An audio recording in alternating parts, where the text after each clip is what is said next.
acceptance speech when given the mic. He knows his job. I would like to correct him, though. 28 words, mostly flattering, and then kick it back to the big guy. Right?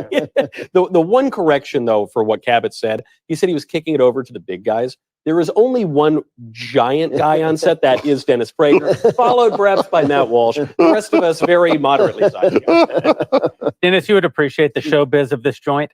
We decided that we were going to make this video, right, where all the Daily Wire hosts in black and white, sort of silhouetted lighting, we're going to encourage people to go and vote.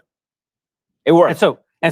Clearly it worked. They lined us all up in front of the LED wall.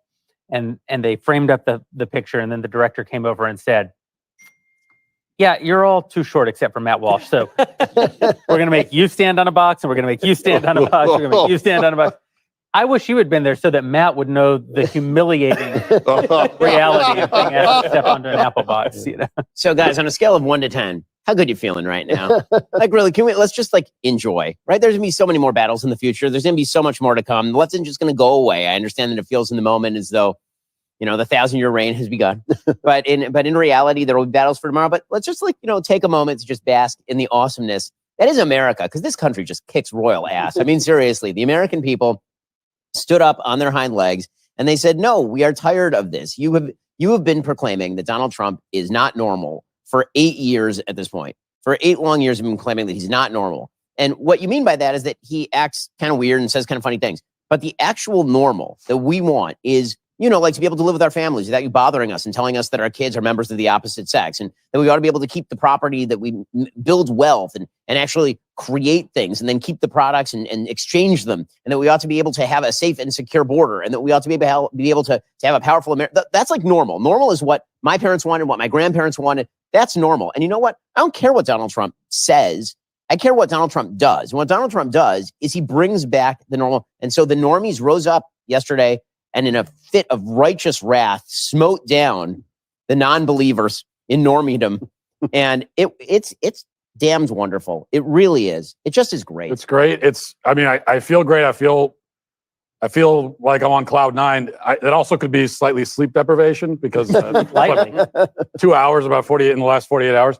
But to me, and we talked about this last night, but what I keep coming back to is that this really feels like just a total rejection of the leftist project on pretty much every count. Certainly on all the big counts, abortion, DEI, trans, the economy, crime, immigration.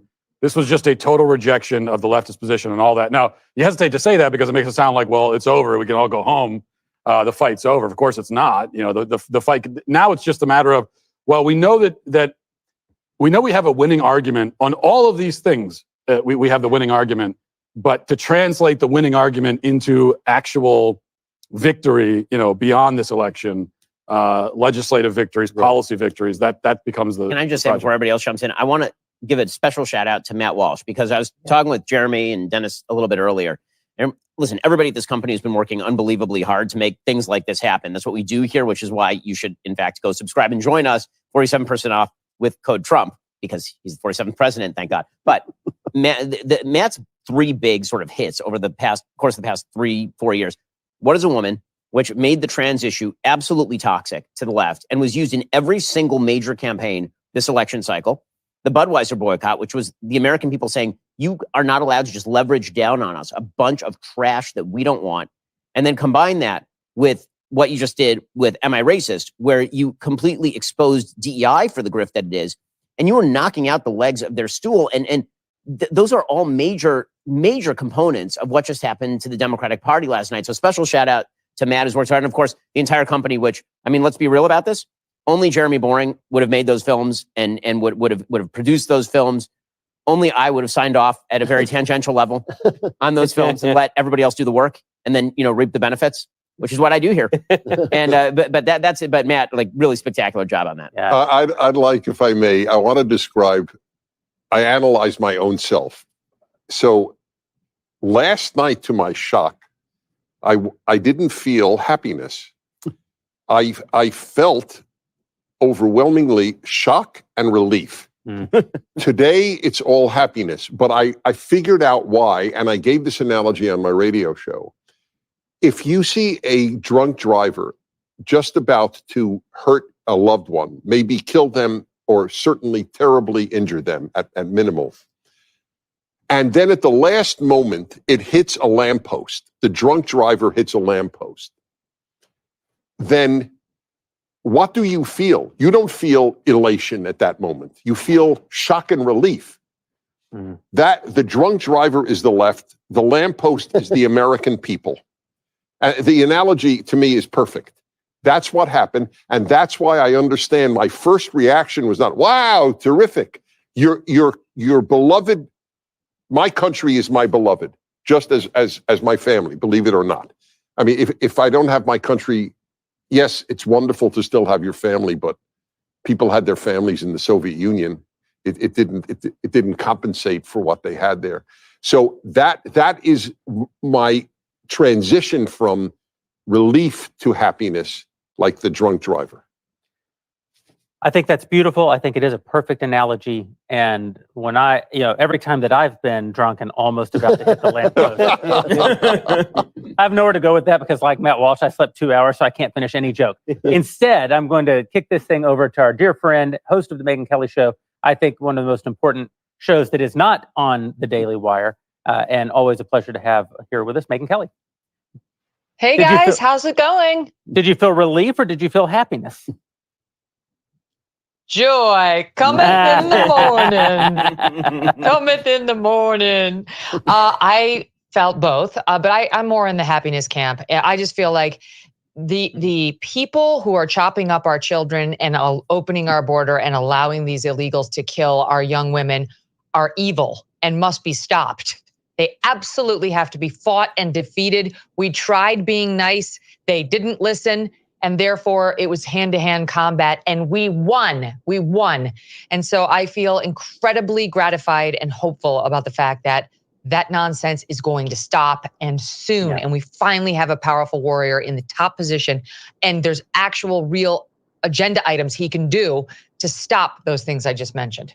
You know, Megyn, unlike the rest of us who are mostly partisan hacks, if I'm being honest, you're an actual journalist, and yet you did something that I don't think you've ever done in your career, and you came out and endorsed Donald Trump, spoke at his final rally, if I'm not mistaken, right before, on the eve of the election. What went into making that decision, and what was it like, being in a friendly position with someone with whom you had so publicly sparred in the past? Yeah, we've had our ups and downs, Trump and I. But, it's complicated, as I always say, because I am not just a booster of his. I am a journalist. And so when he does stuff that I disagree with or that, I feel an obligation to critique, I do it. And for some reason, I get under his skin. He doesn't like it when I critique him. And that's fine. I understand it. That's part of my business. So it's been, rocky at times, including in the past year. But net, he knows I'm a supporter of his. And I know he's going to do controversial things and attack me if I, quote, attack him. That's how he sees it. Nonetheless, none of that matters. This is about the country, the future of our country. And there's just no question he's the man for the job right now. Even if they had a normal Democrat, I would have felt that very clearly. He's a fighter, and that's exactly what we need. That bloodied, in danger guy who stands up there with a fist is exactly what we need to fight these people who are not, just notwithstanding what you heard this morning on Morning Joe, going to roll over on any of their radical agenda. They're not. Their leftist base will not allow it. They're too beholden to them.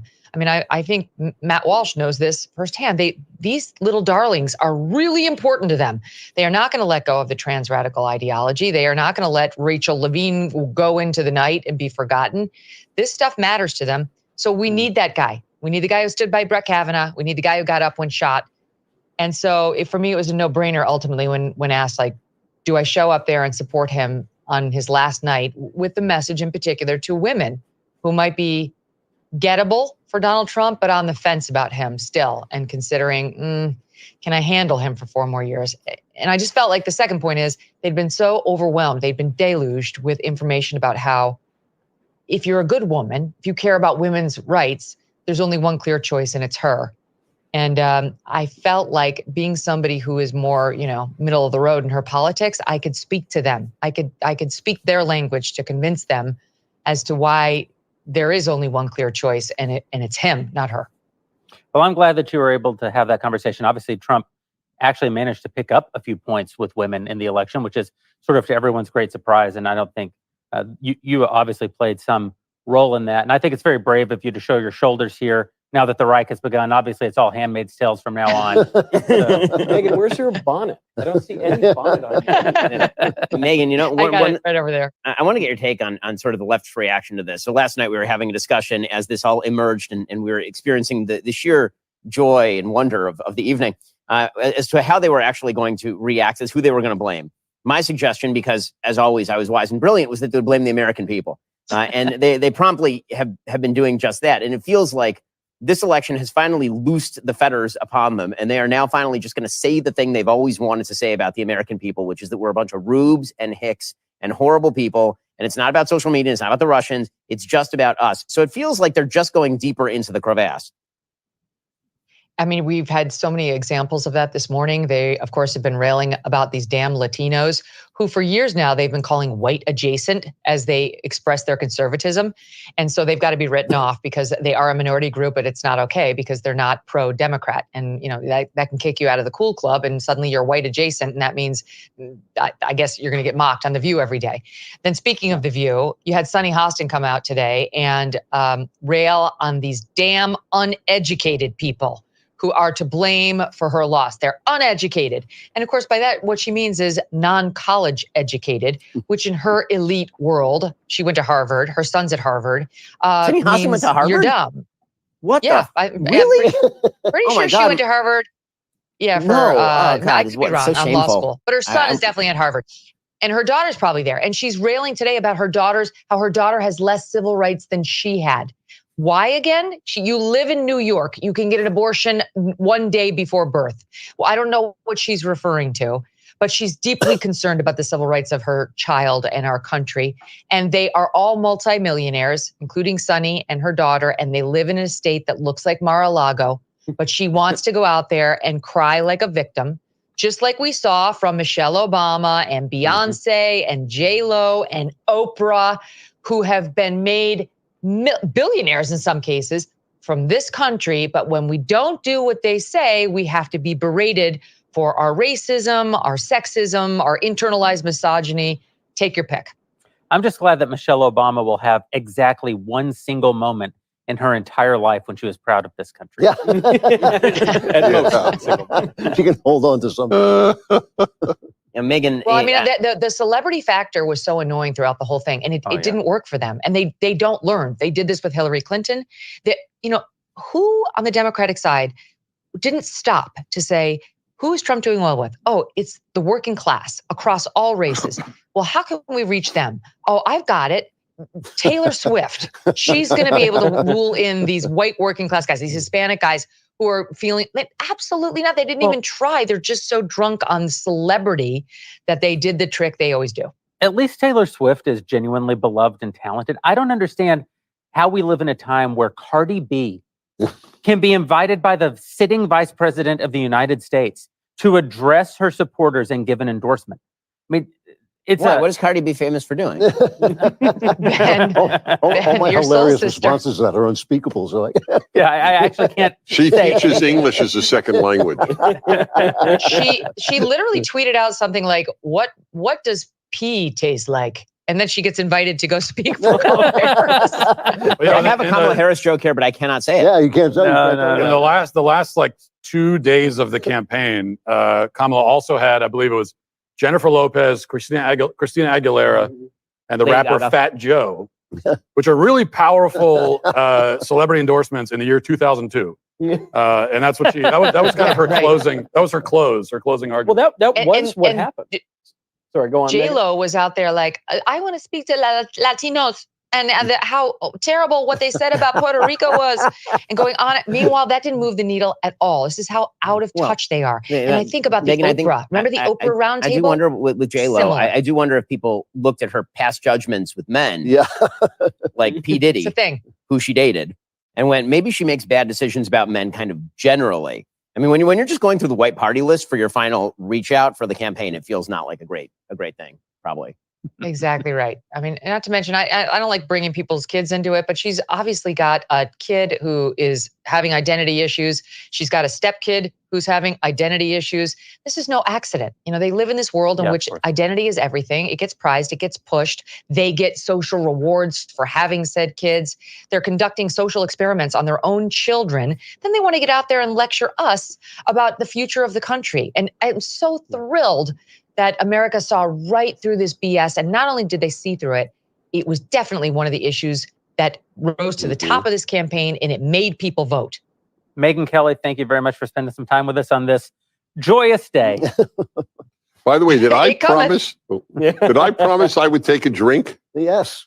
You did. So is this the time to do that? It is. I was going to say So this. I think people need to understand the last time I had whiskey, I literally don't remember. I'm not opposed to it. I You won't love remember tobacco. this time either. Not with Okay. this whiskey.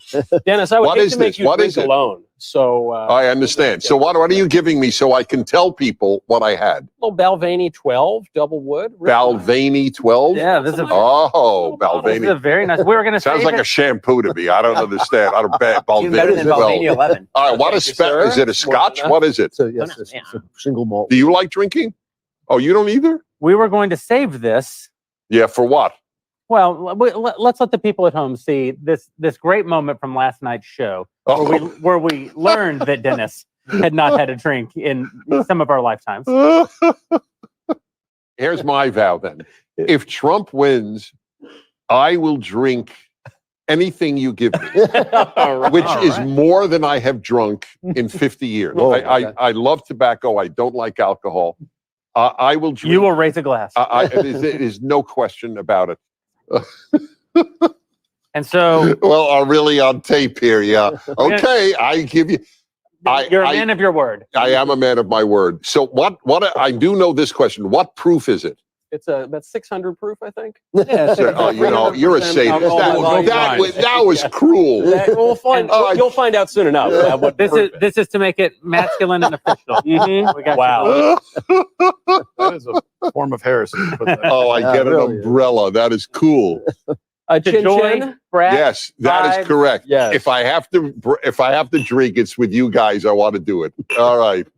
You don't drink? I do, but I'm not at this hour of the morning. Not at this hour. Okay. By the Wow. way, do you all love this? I'm just curious. Yes. I have Yes. no issue with that. Yeah. Okay. So I basically is this- don't drink. you too? I basically don't drink, but I drink. I'll have a drink. Okay. And I here we drink go. for the All two right, of yeah. us, actually, Yeah. so it balances out. You take both glasses. I do. I can't wait for Dennis to start speaking in cursive during Kamala's speech. It's tasty. It There is you tasty. go. This is a letdown because the setup was you would drink anything we hand to you. Yeah. Oh, And you we're got handing you yeah. nice Beautiful scotch. scotch. Right. Oh, yeah. What is Oh. this? You're lucky he didn't. Where get to his choose. mind went Yeah. is really I mean, there. That's the We man who pursued the game. exposes DEI.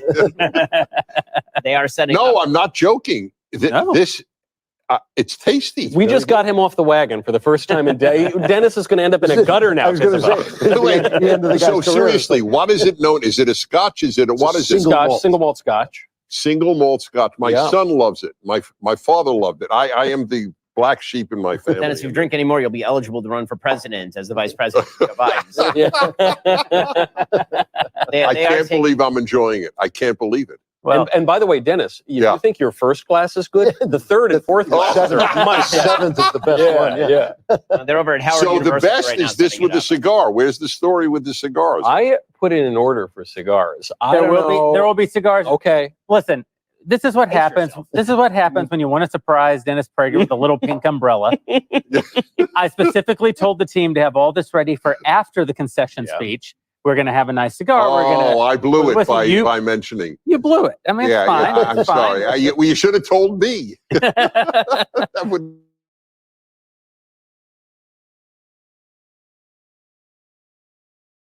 Drink essential.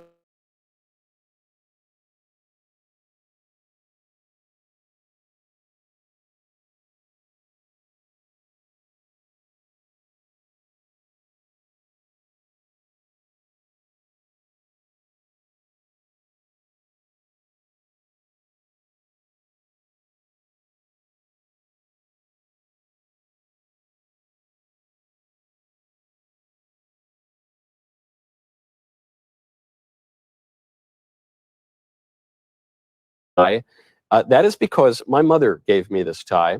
And I think about 2003. I'm not bragging or nothing. It is a part of the official Donald J. Trump tie collection. There you go. I don't know where she got it. It might have been at TJ Maxx. It might have been at Macy's. I don't know. I have had it in my closet for about 20 years. It's obviously held up very well, as has the president. And I figure if one does not wear the DJT tie today, Right. because I actually feel real vindicated about this whole thing. You know, there are many people tolerate Trump because they say, I don't like his tweets or whatever, but I like his policy. I like the guy, especially being a New Yorker. I like the guy. And so I've thought he's actually a pretty good candidate. And people say he's a terrible candidate, but, you know, he somehow makes it across. I thought he was a pretty good candidate. And then 2020 happened. I said, okay, I don't know, maybe we'll see. The fact that this guy won the Electoral College by a lot, that he won the popular vote, that he assembled this coalition that is unlike a coalition that any Republican has done in my lifetime, at least. I think we have to conclude he's a good candidate. The guy, he did something. He's a political genius. He's a political genius. Michael, And he makes nice ties. It's just a weird form of genius. That's all. It's hard to, I mean, geniuses do things that you've never seen before, and they break all the rules, and sometimes they get it wrong. I don't believe that in 2016 Donald Trump did anything particularly spectacular. I think that Hillary Clinton did something spectacular. She failed spectacularly. Being a terrible candidate. That's right, which is why he was, as I've said before, why he was able to win with fewer votes, say, in Wisconsin, than Mitt Romney lost Wisconsin with, right? But what you cannot deny is someone then coming back and winning not only an overwhelming majority in the Electoral College, but also winning the popular vote. And what that tells you is that while what Trump did in 2016 may or may not have been spectacular, what he did in 2024 is a true feat of political. Indisputably. Only the greatest politicians are able to accomplish and what he just I shouldn't accomplished. say he's a political genius. He has a genius that he can look at something. He's like a guy who can look at the Rubik cube of life and solve it. You know, that he just does it. I've seen him do it again and again, and you can see him shift. Almost when he's talking, you can see him. You read the field and all this stuff, and he just figured it out. And I think, by the way, I just want to add this. Throw this out there. I think it's going to be a great presidency. I think it's going to be the best second term we've ever seen, because he has actually taken 4 years. God has arranged it, so he's taken 4 years to learn what he needed, what he did wrong, and what he's going to do. There's another thing right. to add there, which is in 2020, if he had won, he would have been saddled with the Democratic Congress. Yep. Okay, in 2024, he has an overwhelmingly Republican Senate. The Republicans are going to take the House. He's actually going to have a majority that he can work with. And if you want more good news, because, you know, I bring glad tidings. Like Santa Claus. The Electoral College, I've mentioned this before, that they screwed up the census in 2020. There are actual extra votes in the South that were not properly counted. I am calling right now on the Congress of the United States, the President of the United States, to pass legislation that allows for the recapitulation of the census figures sufficient so that in the 2028 election, those votes actually shift to the states where they belong, because that's where those votes belong. Great people idea. being disenfranchised right now in Florida, people being disenfranchised right now in Texas because the count is not correct. And then in 2030, there's going to be another census. And if that census goes how people think that census is going to go, 12 electoral college votes are going to shift from blue states to deep red states. None of those are in the Rust Belt. That is all that's 3 to Florida. That's 4 to Texas. That's 1 to Arizona. That's 1 to Idaho. That's I believe 1 to Georgia. So What do you think less in California. Yeah, coming from California. 5 fewer in California. Wow. 3 fewer in New York. What do you think the Democrats are going to try to do about that? Because there's no way they can just sit and allow that to happen. So what's their move? I mean, I think they just lose. Frankly, I mean, I don't. Well, I think their move was the open border. Right. And I think that they do not. Here's the thing. I don't see what their next move is, because the problem for them is that Donald Trump occupied the other half of the agenda. Right. So if their agenda was normally 2 things, right? One was the kind of woke, racialist, intersectional crap, and then one of it was the sort of Bernie Sanders socialistic redistributionist stuff. The truth is that there's some crossover between the stuff that Trump has said about entitlements and where Bernie Sanders is on entitlements. Like the most robust arguments that have been used against Republicans in my lifetime on the financial stuff were Paul Ryan shoving Granny off the cliff and all the rest of it. You can't use that on Trump, and you're not going to be able to use it on Vance, because the Republican Party has basically said, all right, you guys want to ride across the cliff? Like, we can't stop you. So I guess that's the way it's going to go. And with that off the table, by the way, abortion is off the table too. I'm going to point this out right now. Abortion is a live issue in this election. It will not be a live issue in 2028. And the reason it will not be a live issue in 2028 is every state will have already picked the abortion regime that it actually wants. And the Supreme Court will have already spoken by 2028 and said there cannot be widespread federal legislation on abortion, which means it will be relegated back to the states. And by the way, you saw some of this last night, right? So for example, Missouri did pass a referendum that was a pro-abortion referendum in Missouri, and Missouri went by 10 points to Donald Trump. So people are already shifting away from thinking of their congresspersons, senators, and presidents as people with a fundamental task on abortion. They're thinking of their governors and their state legislatures as the people with the fundamental task on abortion. So you take abortion away from the Democrats on the federal level. You take entitlements away from Democrats on the federal level. What precisely do they have? Higher taxes and weak foreign policy and an open border? Like what's the agenda? Those are like the three least popular items. I don't understand what you're missing about joy, brat, and vibe.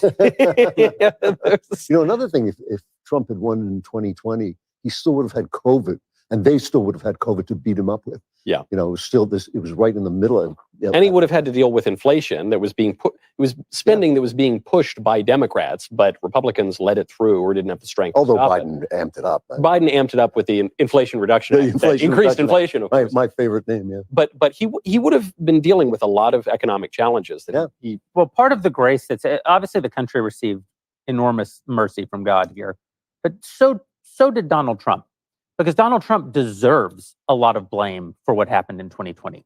COVID isn't just a thing that happened to Donald Trump, although certainly it was weaponized against Donald Trump by not just the domestic left, but I think even the global left.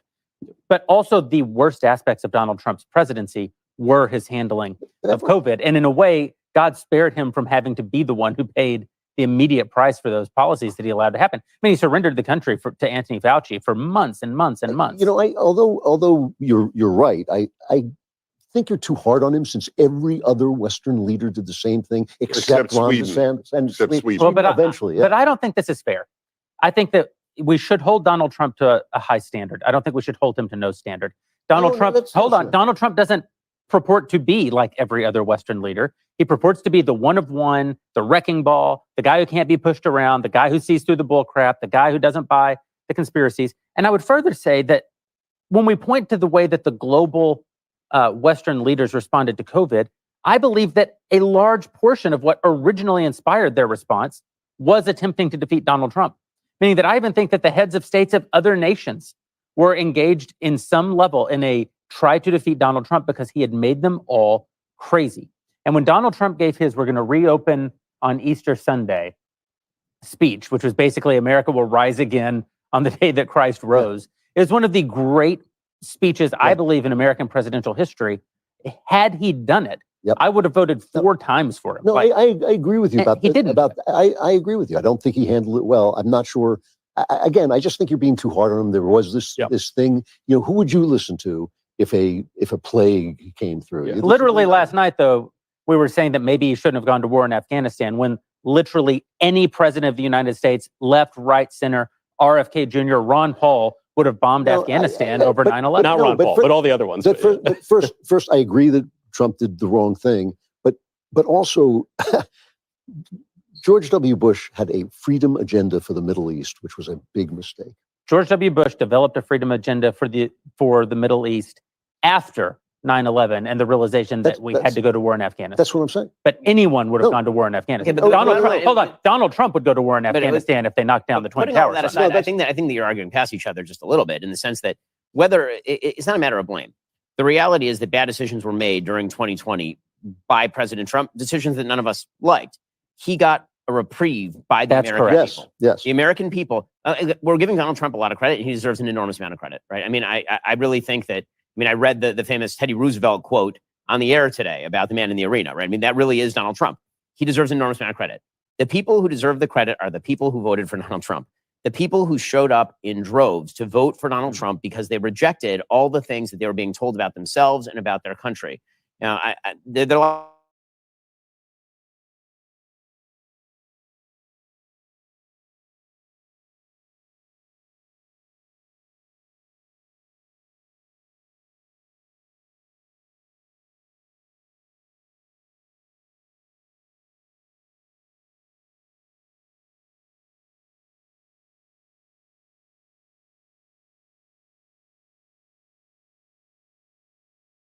like anything I've ever seen in my lifetime. The last month of this campaign alone was A just lie tsunami, after a lie tsunami after of lie. lies. You don't even need to add about Donald Trump. They stood up Yes. against the tsunami of lies.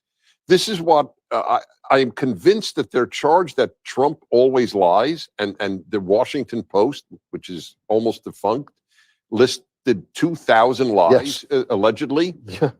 But name one lie of Donald Trump that compares to the Russian collusion with the Trump campaign lie. Name one that compares to men give birth. Yeah, I mean, the list of lies from the left is so enormous. 51 heads of intelligence said that the Hunter's laptop. Hunter Biden laptop was Russian disinformation. But by the way, many of those were actively in the government, Yes. which is treason. But this is sort of why I totally see your point, Ben, that, you know, in answer to a Sam Harris of the world, you can say, look, I don't really care about the politicians as individuals. I care about what they represent and the people who support them. But I also think we don't have to concede the point. Donald Trump has much better character than Kamala Harris and than Joe Biden. That's right. And than any of these Democrats. That's correct. I agree with that. But the point that I was making is, because I'm trying to argue in that case to the median voter who's looking at this and may have problems with how Donald Trump acts on the public stage. Yeah. But I mean, I started that little speech right there by saying that he is the man in the arena. Yeah. Okay. The thing is, as I said yesterday, I'll go back to it. The best biblical analog to Donald Trump is not King David. It is Noah. He is a man for the time. He is a complete man. He's That's great. Ish Tzaddik Tamim Bedorotav, right? In his generation, he is a complete person in his generation. Okay, it's a flood generation. In a flood generation, you need a man who builds an ark. Donald Trump is a man who builds the ark, and then the flood waters recede, and then he goes out. And guess what? If you read the story of Noah, he does some pretty bad crap right after that. But the reality is, he was a Ish Tzaddik Tamim complete Hayab Bedorotav, right? In his generation, he's built for this is a time built for Donald Trump. Donald Trump is a man built for his time. And it's times that make great leaders, okay? Abraham Lincoln in 1830 is not a great leader. Right. And Winston Churchill in 1920 is not a great leader. I mean, he's out of government by 1920. And Bibi Netanyahu 5 years ago is in trouble. And now he's a man for his, great leaders are made by the time in which they live. And this time demanded Donald Trump, and Donald Trump rose to be the man for that time. We're moments away from Vice President Kamala Harris walking out to hopefully feed us some delicious leftist tears. In the meantime, we have Daily Wire's very own Spencer Lindquist at Howard University, where the vice president is about to speak. Spencer, how are things going over there? Oh, that's right. So last night in the early hours of the night, it was very optimistic. There was music pumping. People were excited. And we saw that start to die down, especially when North Carolina was called for Trump. Tonight really is nothing like last night in those early hours. The crowd is probably halved. Maybe I'd say 30 or 40% of the people that were here last night are now here. We've got shots of virtually empty bleachers. And I'm seeing, very sad faces, people giving each other hugs and just patiently waiting for Harris to take the stage. So has anything burned down yet? I mean, that's the real question. When do they start burning stuff, or have they been so neutered by President Trump, who has saved all the dogs and the cats in Springfield, by the way? Have they been so neutered that it is no longer possible for them to riot? We haven't seen any violence, even any protesting. Last night, afterwards, we went over to the White House to see if there would be people gathering outside, if there'd be protesters, if there'd be rioters, and there was really nothing. It was basically dead quiet.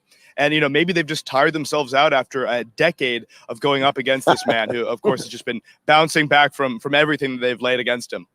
Spencer, do you know when Kate McKinnon plans to croak out a whining dirge of Leonard Cohen's Maya Rudolph this year? It's Maya Rudolph. It's Maya Rudolph, right? You're right. Oh, well, that'll be better then. Maya Rudolph, she's pretty good, actually. I guess this Saturday is the answer. She's a real talent. Yeah. Any predictions on what she'll say? Spencer, have you heard anything? We've talked to a couple people, and really, kind of the question that's on my mind is why people are actually coming back. Because last night, when that co-chair came out, the co-chair of the campaign, the co-chair came out and said she's not going to be addressing you tonight. You've got to wait until tomorrow. And by that point, we were already pretty certain on the outcome. A lot of people made the decision to just not come back out. Some people came here. It is a historical moment. without a doubt. So some people are just here. Really it's absolutely historic that Donald Trump is vanquishing his second female opponent for president. His new nickname is the glass That was the ceiling. New York Times theory. Donald That Trump. was their biggest single theory, that it was a woman. Yeah. Remember I asked last night, what are they going to say? Yeah. So now they're blaming it on misogyny. Sure. No, that makes perfect sense. That's why he got a 2-point bounce among women. Yeah. They were misogynist. Women know what's up. You know? Those voters. They know what's up. Self-hating women. I'm sorry, Spencer. I cut you off to make a joke. That's just how we do it around here. Are people starting to take down their boards around the D.C. area? You know, the DC area right now, I mean, we were out kind of just walking the streets earlier, and it's pretty quiet. You know, this is a D+. I mean, it's 80 or 90% Democrat really within the district itself. So the mood is somber, even just on the streets of DC. But of course, specifically here in this party, it is especially somber. And I'm seeing people kind of, I saw one group sitting in a circle, kind of commiserating, and talking about what the next 4 years look like. Of course, those were all Harris supporters, and they were there kind of reassuring each other, hugging each other. It looked like a little bit of a therapy circle almost. Spencer, has I imagine we're anyone, gonna see more of is that. he here? Is he here? Yeah. Yeah. Spencer, has anyone seen you smiling? I think a couple people have caught me. I went up to go up and interview a few That's people. gutsy. They That saw is the gutsy. grin. Laugh directly in their faces. Get it on camera. Spencer Lindquist, thanks for being with us. If you insist. From Howard University, where Vice President Kamala Harris is expected to take the stage any moment to give her concessions. Can I say one thing about the speech? It does. She does have the opportunity to actually give an important speech, and she could actually say some things that, in some way, if not unify the country, at least assure her supporters that this guy is not actually Hitler. Matt, I have a question. It's not going to happen. It will not happen. I'm saying that never happen. It will not happen in 1,000 years. I'm just pointing out that this doesn't have to be a totally useless speech. She could do something. It could be, if she had any integrity at all, she could actually help the country with the speech, but she won't. Why So- deal with You counterfactual? should totally throw Joe Biden under the bus. That'd be entertaining. That would be I mean, I fun. think instead of saying what she should say, let's say what we're rooting for her to say. So what I'm rooting for her to say is for her to come out and be like, listen, we all knew old Joe had to go in 2022. And he didn't go in 2022. Instead, he stuck around. Then he stuck me with his bag, and I had to somehow run this thing across the finish line. Don't blame me. And don't blame me. It wasn't me. It was Joe. And then somebody's going to have to come drag Doug Emhoff out, off the stage before he spots a nanny. Wait, you think they're still married? I think Doug Emhoff is the happiest man in America today. I think the idea that he wanted to be first gentleman is ridiculous on its face. Like that is it. That is a dude. Given his personal history, that is somebody who's very happy to be going back to Beverly Hills. Yes. Isn't the only thing that she can blame just the Don Corleone lament? If only we had more time. Yeah, Isn't that's what it, I'm right? thinking. Yeah. You have to understand it was a last minute thing, and we did the best we could for that. Right? Yeah. Because then it doesn't offend anybody. She doesn't have to take responsibility. It is plausible. I mean, it was absurd that they swapped out their nominee at the last minute. Well, what I'm looking forward to is her next run. That's really what I'm looking for. I think Kamala Harris 4.0 will be so much better than Kamala Harris 3.0 ever was. Yes. I mean, each upgrade has been treated with just rapturous joy by the media. So I can't imagine. It's like the iPhone 16, just a new reissue that's just going to get better with every single update. The reason she gets better. There is a way forward, to Matt's point, really, where the cooler heads in the Democrat Party start to seize back the party from the radical. Only base. Rhetorically. It will be pure rhetoric. Well, they always govern too far to the left. Okay, that's very important that everyone know that. They will veer toward the center. We really overdid it on X, Y, and Z. And then as soon as they have power, they will go back to X, Y, and Z. Yeah, that's exactly right. That's probably true. So here's a question from a Daily Wire member. If you're not a member, please consider joining us at dailywire.com/subscribe. If you use promo code Trump, you get 47% off because he is the 47th president. And our members make it possible for us to do the work that we do. Is there any concern that the left won't give up power come January? No. Not in my mind, no. They just got clobbered. If it were close, then maybe, but they just got totally creamed. Right. That's going to be fun, though. Kamala gets to preside over the certification. Yeah. The great loser, one of the great losers is the New York Times. Oh. This is really important that people understand this. The New York Times is no longer, I was telling Ben earlier, I will never use the term mainstream media again. It is just left-wing media. They are the outliers. We are now much more mainstream. Yeah. PragerU, Daily Wire, all the, Joe Megyn Rogan. Kelly, Joe Rogan is Joe the most Rogan. I mean, the whole gang. We are now mainstream. They are left-wing media. The only people that read the New York Times are leftists. It is a fact. That is it. Yeah. The New York Times now realizes, to some extent, I don't think fully, they have no influence on the country. None. To say to the average American, the New York Times said, you might as well say, well, Harvard said. Yeah. Right. Slave. But there is- it is funny in It is New a York- tragedy because the New York Times is the best digital media company in the world, which is an amazing thing to say. 4 years ago, they weren't a digital media company at all. It's they are Blockbuster who became Netflix. It's the greatest transformation I've ever seen of a company, maybe in history. The other reason it's tragic is they still do the best journalism of any publication in the world. It's no one on the right can yet field a fraction of the actual investigative journalistic power that can be fielded by the New York Times. We can't field a fraction of the Washington Post. We can't field a fraction of the Wall Street Journal. And so to see that, well, just those three that I just named, they control something like 80% of all the actual investigative firepower in the country. It is a real loss to the country that those institutions, which were always of the left, have become leftist, which is different. They've become instruments of the Democrat Party. By the way, if you're talking though about raw news, I know I read one of the only newspapers I read every day. By the way, I do read the New York Times physical edition, not just digital every day, just for the record. But that's just to know what the left is saying, not to really learn about the world. The Telegraph in Britain, that is a magnificent newspaper. The Epoch Times is a magnificent newspaper, in my opinion. The National Post in Canada. I mean, they don't have the money to have reporters in Rwanda. Yeah. But there are news sources worthy of noting. But it is true. You're absolutely right that they have all that firepower, but they have become kind of porn. I mean, I was thinking about them this morning that they really have been relegated to porn. Well, and by the way, the Daily Wire, you guys have a lot of news. Yeah, I mean, we don't have I go to you for news. Yeah, no, but we don't have the other thing is that what they realize is that as their margins began to shrink, they became fan service. That's right. And the most ardent fans were left wingers, and so they just kept doubling down on their fan service. Audience capture is a vicious circle. Yeah. Audience capture is one of the truly pernicious phenomena of the digital age. I mean, and you can tell because I think the only person at the New York Times who voted for Trump in all likelihood is Ross Douthat, right? I mean, Ross is the only one who probably even considered that. At the Washington Post, there's literally no one. Yeah. Right. The Washington Post, I think that now that Hugh Hewitt stepped away, right? Right. Now that Hugh quit, there's literally no one there. Wait, Hugh quit? I hadn't heard that. Yeah. Nah, I did. It's fantastic. So every major newspaper, the biggest newspapers in the country, don't have anyone who's even writing for their editorial page who can even say that they voted for a person the majority of Americans voted for in the last election cycle. At the New York Times, the conservatives who are allowed to contribute to the editorial section all voted for Kamala. Other than Ross Douthat. Right. But he's the one. Well, first of all, you say all. It's three. It's three. Yeah. And I still don't know.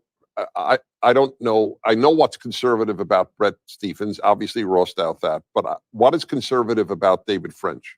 Well, I think that David French is still committed to most of the same values that he was committed to. Does it come through in his column? I don't think he is. Well, no, there's no evidence. 10 years ago, he was a libertarian. No, and that's why he gets the credit today.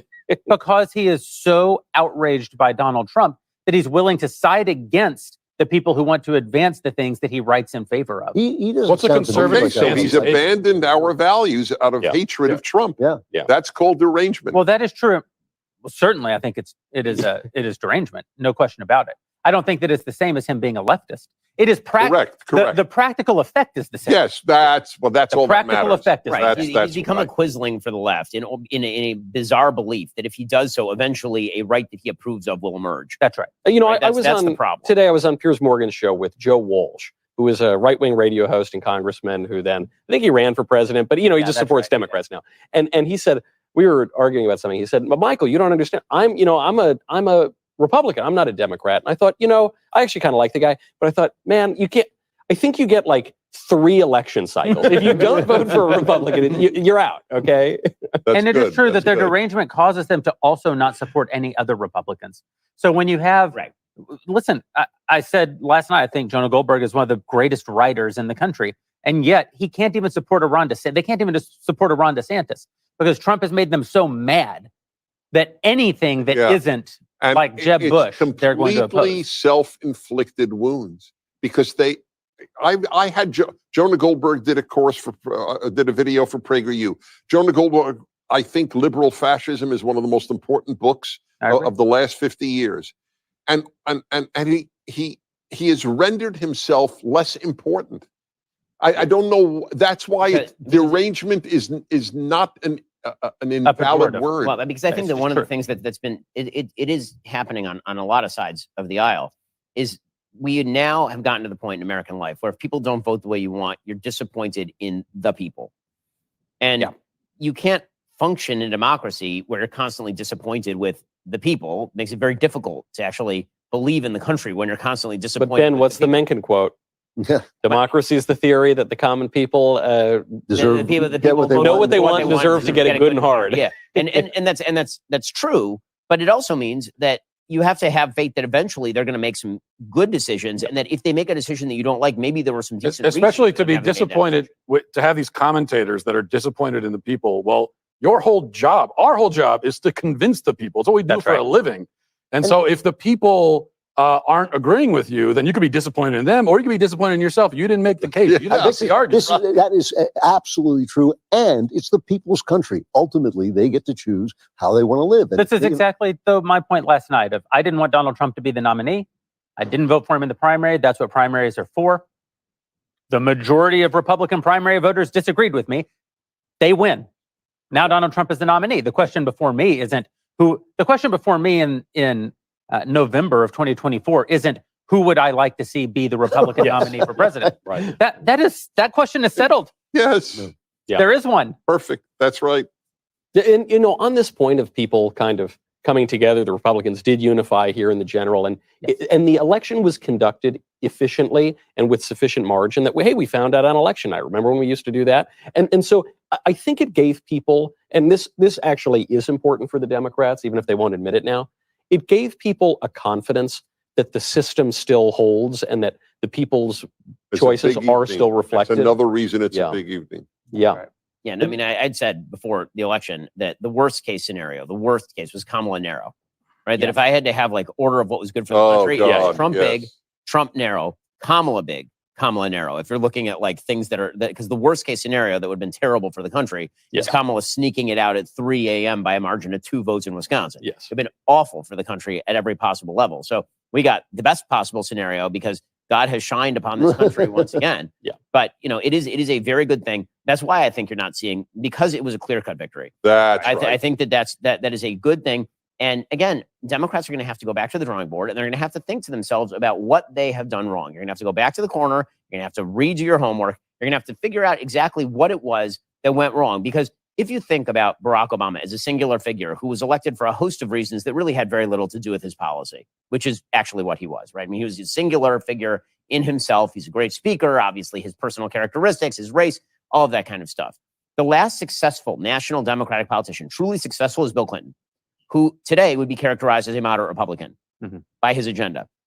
How do you run on a left-wing agenda that the American people do not like without the signal power of a Barack Obama? And so the question is, they're either going to have to find another cult figure, which is what Obama was. They're going to have to find a celebrity cult figure like Barack Obama, or they're going to have to start re-examining the agenda of, say, James Carville and Bill Clinton, and maybe start looking at the blue dog Democrats once again. I think that's right. And I think that they're actually, look, the only sane reaction to a defeat like this is to say, where have we gone wrong? And if you come up with the idea that it's messaging, which is what they usually do, then you're never going to get anywhere, because that's what Dennis was saying before. That's right. Yeah, about. thank you. That's exactly it. Yeah. It's just going to be a rhetorical change. I can't think of a single major left-wing figure who will say, gee, maybe I really am wrong on but they're, on but a they- but person they're in being there. able to change sexes. They're in there in the rank It's and file. inconceivable to me. They're in there in the rank and file. There are actually some of them in there in the media. The question is whether they can yank back the party from Who's they? the people who are going to be sane about this. Do exist on the left. Can you name a name? I'm not. No, I'm not giving you a hard time. I can't think of So anyone. believe it or not, in the gender issue, Van Jones, right? Yeah, so, yeah. so actually, they're Democrats of color who are more likely to be the people who yank them back on those issues than the white Democrats. The white Democrats are the nuttiest Right. of the Democrats. Or in even many ways. Don Lemon when he's being candid. Right. He also tends to track a little more toward the middle when he's not being pushed Look by at CNN. Cuomo now. Chris Cuomo. Chris Cuomo, Well, yep. yeah. Will any Another of them person. say, you know, maybe America was not founded in 1619? I'm not kidding. That's a biggie. That's as Yeah. big as men give Oh, birth. well, she and America was she unleashed founded in the hate 16. note. I was giving you the list of lies. There's an enormous one. That's right. Well, here's an idea. What if we just keep beating them until they do learn the lesson? Michael, here's a question from a dailywire.com subscriber. Again, if you're not a subscriber, dailywire.com/subscribe for 47% off. Promo code Trump. Will the truth of all the corruption finally come out now? Will leftists see the lies that they swallowed? There are people in our lives that bought all the lies and they still think we're the bad guys. Will they be able to see the truth once Trump takes office? No, those are two separate questions. The first, will all the corruption come out? No, everyone is broadly aware of the great corruption in our government and our culture. Both sides of the aisle are aware of it, and they disagree a little bit over the nature of it, but they're aware of it. And some of that will come out, and I think Trump will clean house to as great a degree as he can in the federal bureaucracy in particular, and that will be difficult and it will be unsatisfying, but I think he can get somewhere. In terms of will Democrats see the error of their ways? No, I don't think so. I think it's going to take them a little while longer to do that because they've really bought in and they've accepted their views, not so much as a matter of practical political conciliation or just resignation, but rather as a matter of deep religious faith. And so I want to know, in light of what you're saying, I'm waiting to see the left-wing source, because it was almost universal, that says, wow, America elected Hitler. Why don't they own up to the staggering horror of calling him Hitler? So say the New Republic had a picture of Hitler in the face of Donald Trump. Will the New Republic now say America elected Hitler? And if they think that, why are they staying? Jews started to leave Germany when Hitler was elected. Well, Richard Gere did say that he's going to Spain. We have Tim Walz, governor of Minnesota, now entering the arena here. It's not A an arena, giant. I suppose. This is another giant. Giant among men. Weirdly, he still looks happy, and no one knows why. Now he's just kind of being weird. But I do want to say, Dennis, you're a very large, perhaps the largest on earth Jewish man. How many times have you been to Israel in your life? 25. Yeah. Tim Walz, Israel is an American ally. It's the ancestral homeland of your people. It's the center of your religion. And Tim Walz has been 30 times to China, a country with that is not a great analogy. That is not his ancestral homeland. Right. That is not the center of his religion, and that currently has hundreds of nuclear weapons pointed at us, and with whom we've been engaged in a Cold War for 50 years. Yeah, that's pretty devastating. It's a remarkable. Vice President Kamala Harris, baby. walking to the podium. We'll rejoin you as soon as the Vice President's cometh in the remarks morning. Here we go. are concluded.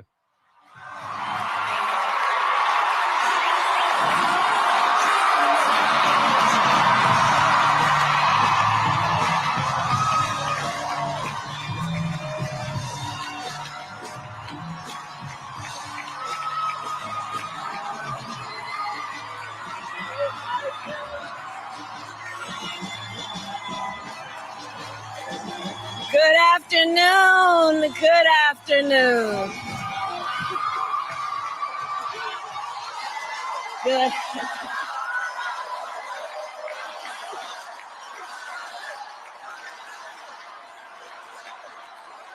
Good afternoon, everyone. Good afternoon. Good afternoon. Good afternoon. Thank you all. Thank you. Thank you. Thank you. Thank you. So let me say, and I love you back. And I love you back. So let me say, my heart is full today. My heart is full today, full of gratitude for the trust you have placed in me, full of love for our country, and full of resolve. The outcome of this election is not what we wanted, not what we fought for, not what we voted for, but hear me when I say, the light of America's promise will always burn bright. As long as we never give up, and as long as we keep fighting.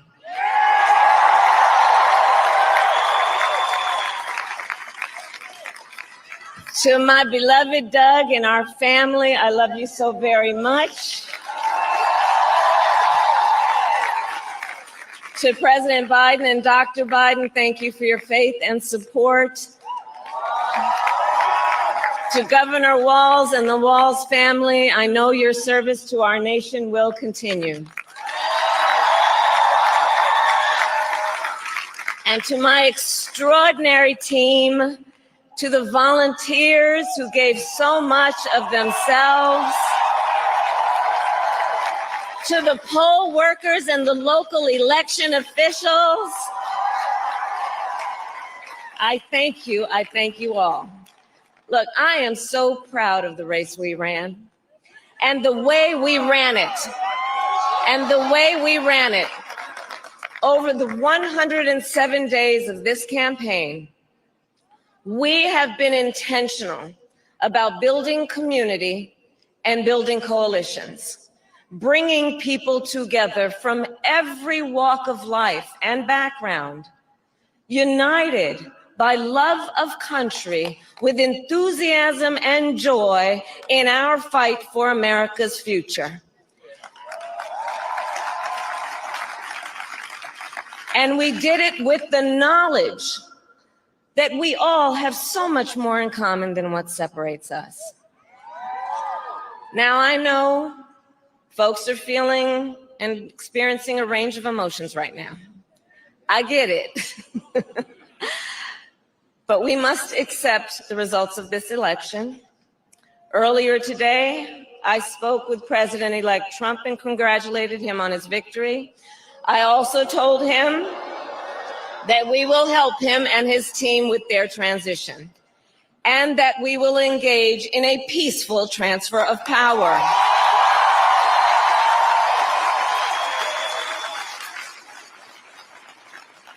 A fundamental principle of American democracy is that when we lose an election, we accept the results. That principle, as much as any other, distinguishes democracy from monarchy or tyranny. And anyone who seeks the public trust must honor it. At the same time, in our nation, we owe loyalty not to a president or a party, but to the Constitution of the United States.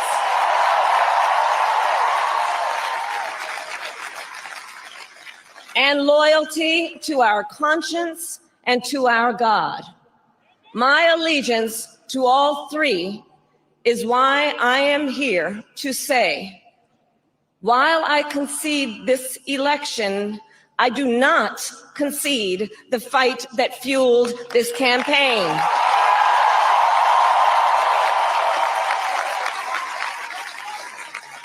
The fight for freedom, for opportunity, for fairness, and the dignity of all people. A fight for the ideals at the heart of our nation, the ideals that reflect America at our best. That is a fight I will never give up.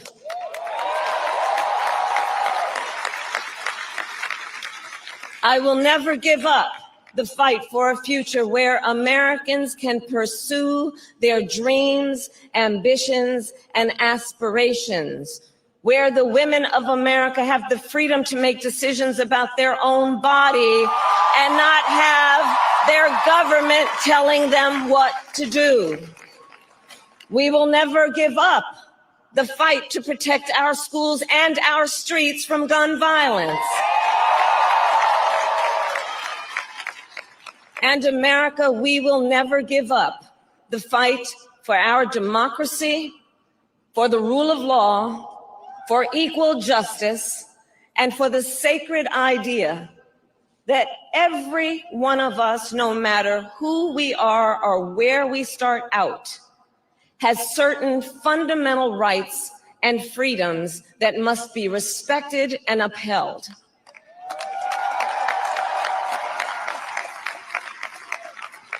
And we will continue to wage this fight in the voting booth, in the courts, and in the public square. And we will also wage it in quieter ways, in how we live our lives, by treating one another with kindness and respect, by looking in the face of a stranger and seeing a neighbor, by always using our strength to lift people up, to fight for the dignity that all people deserve. The fight for our freedom will take hard work, but like I always say, we like hard work. Hard work is good work. Hard work can be joyful work. And the fight for our country is always worth it. It is always worth it.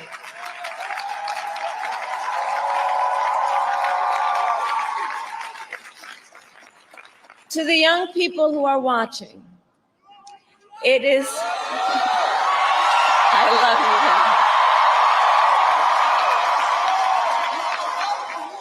you. To the young people who are watching, it is okay to feel sad and disappointed, but please know it's going to be okay.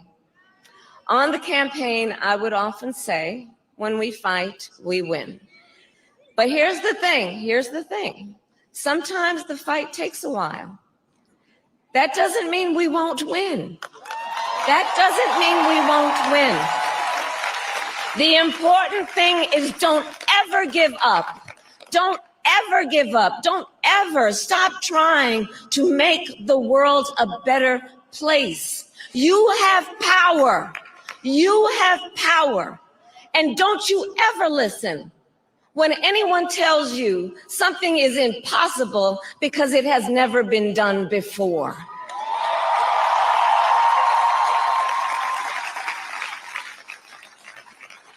You have the capacity to do extraordinary good in the world. And so to everyone who is watching, do not despair. This is not a time to throw up our hands. This is a time to roll up our sleeves. This is a time to organize, to mobilize, and to stay engaged for the sake of freedom and justice and the future that we all know we can build together. Look, many of you know I started out as a prosecutor, and throughout my career, I saw people at some of the worst times in their lives. People who had suffered great harm and great pain, and yet found within themselves the strength and the courage and the resolve to take the stand, to take a stand, to fight for justice, to fight for themselves, to fight for others. So let their courage be our inspiration. Let their determination be our charge. And I'll close with this. There's an adage an historian once called a law of history, true of every society across the ages. The adage is, only when it is dark enough can you see the stars. I know many people feel like we are entering a dark time, but for the benefit of us all, I hope that is not the case. But here's the thing, America, if it is, let us fill the sky with the light of a brilliant, brilliant billion of stars. The light of optimism, of faith, of truth, and service.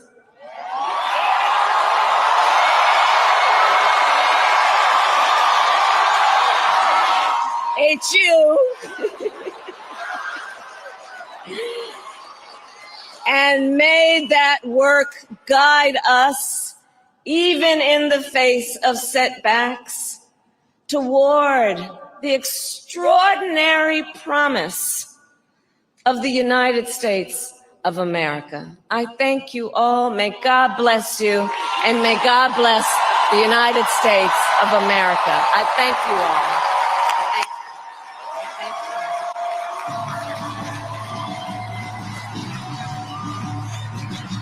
Well, folks, that is Kamala Harris, Vice President of the United States. She has just given her concession address. She is headed out, and lady, don't let the door hit you or the good Lord split you. I gotta say, she was a little more naturalistic than usual. Obviously, she's a permanent resident of the Uncanny Valley, so she can only take short trips outside the Uncanny Valley. She seemed to make it almost to the border of the Uncanny Valley that time, but unfortunately, she was then dragged screaming back to the center of the Uncanny Valley for the finale of the speech, where she talked about how there would be 1 billion points of light, not just 1,000, 1 billion. Yay, perhaps a trillion, perhaps a trillion. So many points of light, because, you know, when it gets real dark, you can see the stars outside. And that means that now that it's really dark, you can be a star too, just like J-Lo or something. Here's the thing about Kamala Harris. She was a big nothing burger.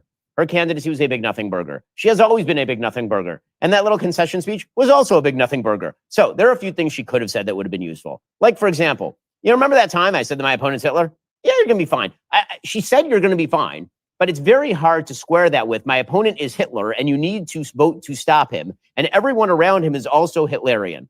Right? That's a very difficult thing to square. It is very difficult to square all the things that she said on the campaign trail about the threats to America. There will be giant internment camps, which Democrats were saying, that every woman in America was going to be put under the gun, that essentially all rights would be stripped from you, with the sort of inspirational rhetoric she was using right there. And here's the thing. If she had campaigned as this Kamala Harris, maybe she would have had a better shot. If she hadn't tried the scare tactic of claiming that Donald Trump was Hitler with 7 mustaches and more orange, if she hadn't tried that, maybe people would have taken her more seriously, or maybe they wouldn't, because it turns out that was just a bunch of platitudinous nonsense. Again, in the end, the thing about Kamala Harris is nothing, because she is nothing. She's a stand-in for a party machine. That speech could have been given by 1,000 different Democrats, nay, 1 billion stars of Democrats. It could have been any Democrat in the United States who gave that list of platitudes and bumper stickers that mean absolutely nothing when ripped out of any sort of context or any sort of meaning. And because that is the case, what you have to do is look behind the facade that is Kamala Harris of the Democratic Party. And that's the reason she lost. She didn't lose. Honestly, I would feel bad for her if I thought that she actually were a real human being. But the fact that she is an NPC and that she effectively is just a stand-in for a party, don't feel bad for the party that she represents, because that party is lying to you. They put up these platitudes and these bumper stickers so you don't look through the veil. They don't want you to see the actual policies they pursue. This lady who says that she was a prosecutor, this same person suggested on a questionnaire from the ACLU that taxpayers should fund the transition of illegal immigrant prisoners. This same person who is talking about how be friendly to the stranger who you just meet on the street, that same person was personally attempting to bail rioters out of prison during the George Floyd riots in Minneapolis. The same person who is telling you that young people, you ought to have hope in the future, was also telling young people that they effectively don't have any hope in the future unless they're having their student loan debt relieved by the grace of government. The agenda does not match the rhetoric. It never matched the rhetoric. The rhetoric is completely empty because Kamala Harris is completely empty, and that's why she deserved to lose. It's why no one, I noticed that for all the talk in the media about how she was brat and Joy and a wonderful candidate, Joy Reid said she ran a flawless campaign. That for all of that, ain't nobody talking about her running again in 2028. Weird. If she's that great a candidate, they should be talking about that. Nobody's talking about that. So I think we can all bid a fond farewell to Kamala Harris from the public scene. We can bid a fond farewell to Tim Walz who will be as memorable as Tim Kaine, meaning that in about 6 months' time, you won't remember who he is, except he sort of reminded one of Don Rickles in some sort of bizarre way. It's a cross between Don Rickles and Gumby. And that's going to be the last you hear of Kamala Harris. So once again, goodbye to Kamala Harris. Raise a glass at your exit. Can I say I'm disappointed that she did not announce her reelection bid during that speech. That's what I was hoping for out of the speech, and we didn't get it. But maybe they'll run, like they're just running progressively more unpleasant women with each election. So we'll see what they do next time. So Pete Buttigieg is next. Yeah. Yeah. She did a relatively good job on the speech, but I think she did a good job because it's relatively easy for her to be gracious, as she had no business being the nominee in the first place. She didn't really work for it. She's already made it so much further in politics than she ever deserved. So for her, I guess she can think, all right, well, you know, on this fluke, I almost became president. I made it to be VP when I really had no business doing that. And okay, now it's over. Joy cometh in the morning. It's not just the bizarre policies that those speeches cover up. It's the open, the central policies, things like price controls, which is a Soviet idea, the taxing the money that you've made on your house but haven't realized yet, which is pure robbery. The misinformation idea that they are going to decide what misinformation is. The government is going to decide. Those are central ideas to the Democrat Party, and they're completely anti-American and unconstitutional. And it's we pick on these things. We pick on these things like funding trans operations for people in federal prison, but their open policies, their central policies are absolutely disastrous. So I agree that the election was a repudiation of leftism, which is basically Matt's point at the top of the show.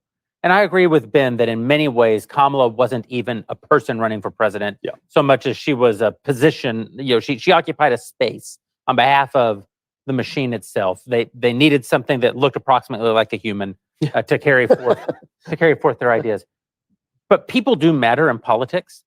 And had the person we just watched for the last 12 or 15 minutes run for president the last 120 days, it's not clear to me that Donald Trump would have emerged victorious, because even though the speech was, I'm with you on that.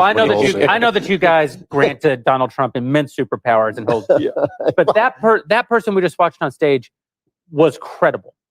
Yes, the speech was platitudinous. Yes, it said nothing, but the American people don't always. I mean, they flip wildly between election and election on different policies. I have never seen the person who just stood at that podium. Look, I, as a follower of American politics, much more closely than most, one might say, I've never even met the person who just walked out to that podium. She gave a cogent speech. She gave an articulate speech. She gave a speech that sounded very human. She gave a gracious speech. She gave a speech that had a sort of political rabble-rousing kind of spirit, but didn't actually say anything particularly divisive or particularly offensive. I mean, certainly her Valium dealer either died last night, ran out of stock. I don't know. But that person we've never seen before, and that person could have made a run. That's true in a lot of concession speeches. A lot of people give their best speeches in concession because the pressure's off and it's all over. And I don't grant Donald Trump superpowers, but he did get shot in the head and fight back. I think, just saying. Listen, I voted for Donald Trump. I think Donald Trump does a lot of good things. I become the most anti-Trump that I ever am when I'm sitting here hearing all the supernatural elements of Donald Trump. He once walked on water. And the thing is, the reason that wouldn't have worked is because at the beginning she kind of tried it, and it's not sustainable. No, it's not sustainable. She is as opaque as a pane of glass. She is you can see right through her. Yeah, you can see right through her. You can see all the gears moving. You can see all the tricks that are being played. You can see the agenda that's behind it. And so this whole attempt to portray herself as a sort of, just family woman who cares about the normie life, that doesn't work for more than 5 seconds at a time. And the minute that you think about it, it really, really doesn't work.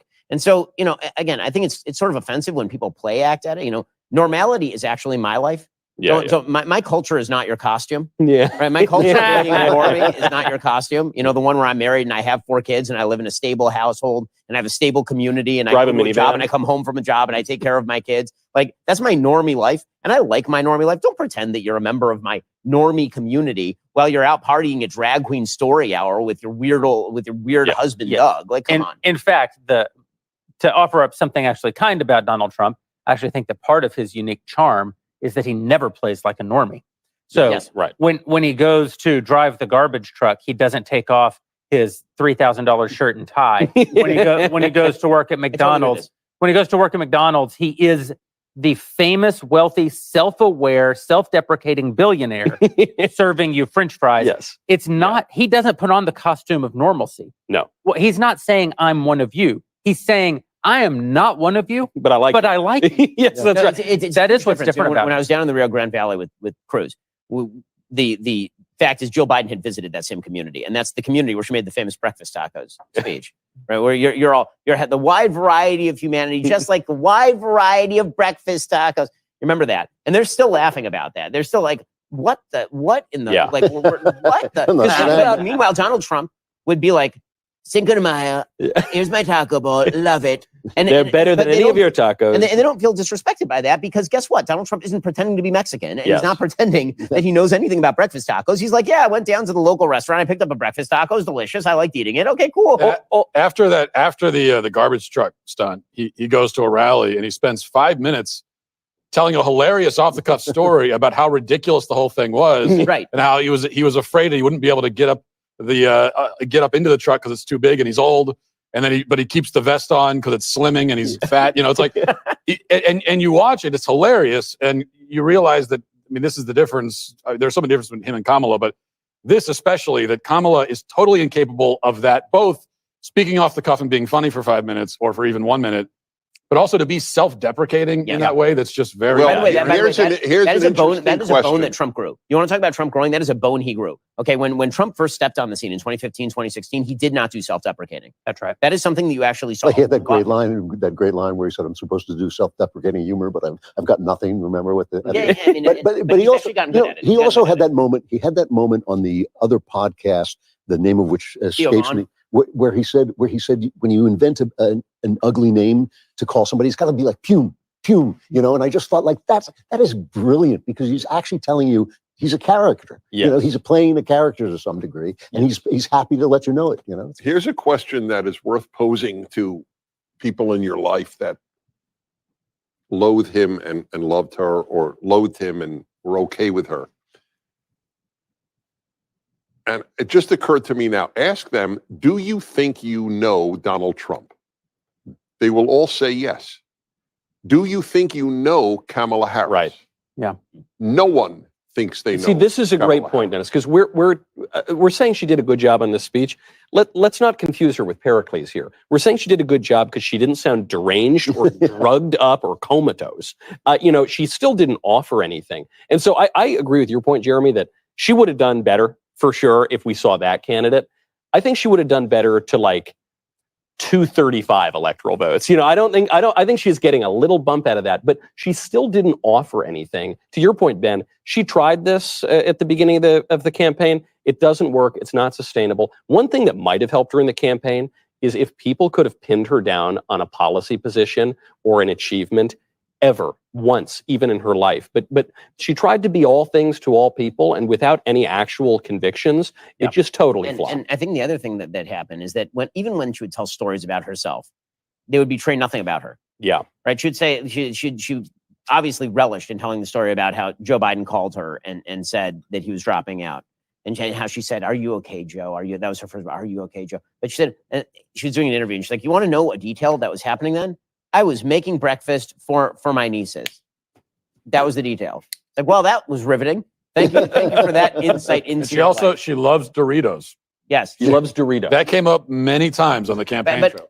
And you know something that you know about Donald Trump? You know why, for example, he doesn't drink or do drugs. Yeah. Because he has actually told us why he doesn't drink or do drugs because of his brother. Yeah. Right. And so like these are things that if you're talking about like personal, authentic details, these are actual things that do matter. I do want to raise a glass to the person who's even happier than we are today. And that, of course, is Dr. Joe Biden, the greatest doctor in America.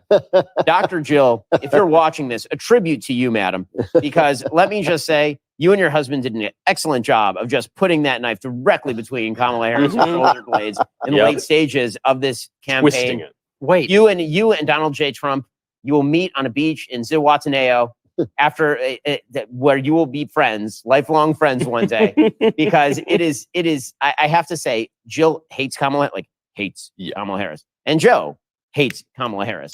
And the happiest person today, I'm not sure, is President Trump. The happiest person today might, in fact, be Joseph Robinette Biden. Yes. Yeah. I think I just solved the election. Kamala Harris, not the brightest bulb, is introduced to Dr. Jill Biden. Dr. Jill Biden writes a prescription on a napkin to Kamala Harris. Kamala Harris doesn't know that Dr. Jill Biden isn't a doctor. Kamala Harris goes and gets that prescription filled. She is stoned for 118 straight days, can't form a cogent sentence, drifts through her campaign. Jeremy, I've noticed a sort of leitmotif to your commentary on this. On the day after losing, the prescription runs out. She walks out on stage, not even sure how she came to be here. And suddenly she's cogent and coherent, still not smart. Still thinks that Dr. Jill Biden is a doctor. But I don't know. Just not doped up. Not doped up.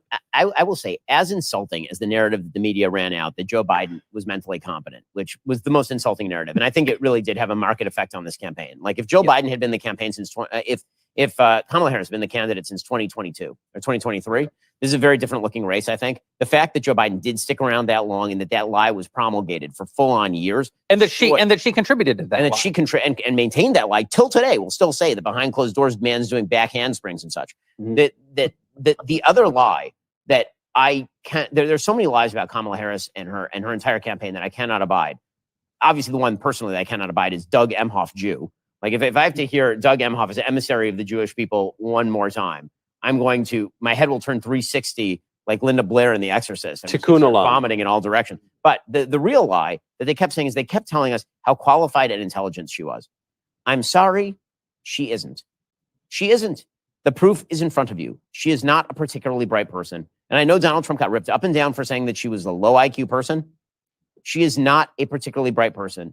Okay, she's not an 80 IQ person, but this is not a person who's 2 standard deviations above the American average. Okay, you watch her speak, and she's doing an impression of what a middle brow person thinks a very smart person sounds like, and it's a bad impersonation. And that lie was so transparent and so obvious, and they kept saying that she was intellectually outclassing him. And all you got was just this, just like pap and memorize pap, and like that. That's not intelligence. Donald Trump, for all of his flaws, the man has an innate grasp of important things. And it turns out that an innate grasp of important things is significantly more important than your ability to regurgitate platitudes that you memorized in the back room before a debate. Yeah. The other lie is that there's one thing that I'm the only person in American public life who I heard talk about the reality of how our enemies perceived us elevating a woman of no merit to run the world's sole global superpower. It's amazing to me that we just ran this race and no one talked about what it would mean for our national security to do such a thing. There's another unique point of view that I heard during this race, and it came from Matt Walsh, who is the only person I've heard have the audacity to point out that she is not a parent. That she gave speech after speech after speech talking about how one of the hardest things she's done in her life was parent children, which she never did. She married a man with a 20-year-old, which is an adult, and a 15-year-old, which I know the world's a little different now than it used to be. My parents cannot tell you what I did from the ages of 14 to today. Yeah. Right? So she did not parent a 15-year-old. I'm not saying she had no responsibilities. I'm not trying to take away any contributions that she may have made in their lives. But when you tell someone that parenting is the hardest thing you'll ever do, that is not what they have in mind. Yeah. Also, J.D. Vance was right about this. He was right about the lonesome cat ladies. He was also, he wouldn't have said this, but it's also true that women grow wise raising children in the same way men grow wise working.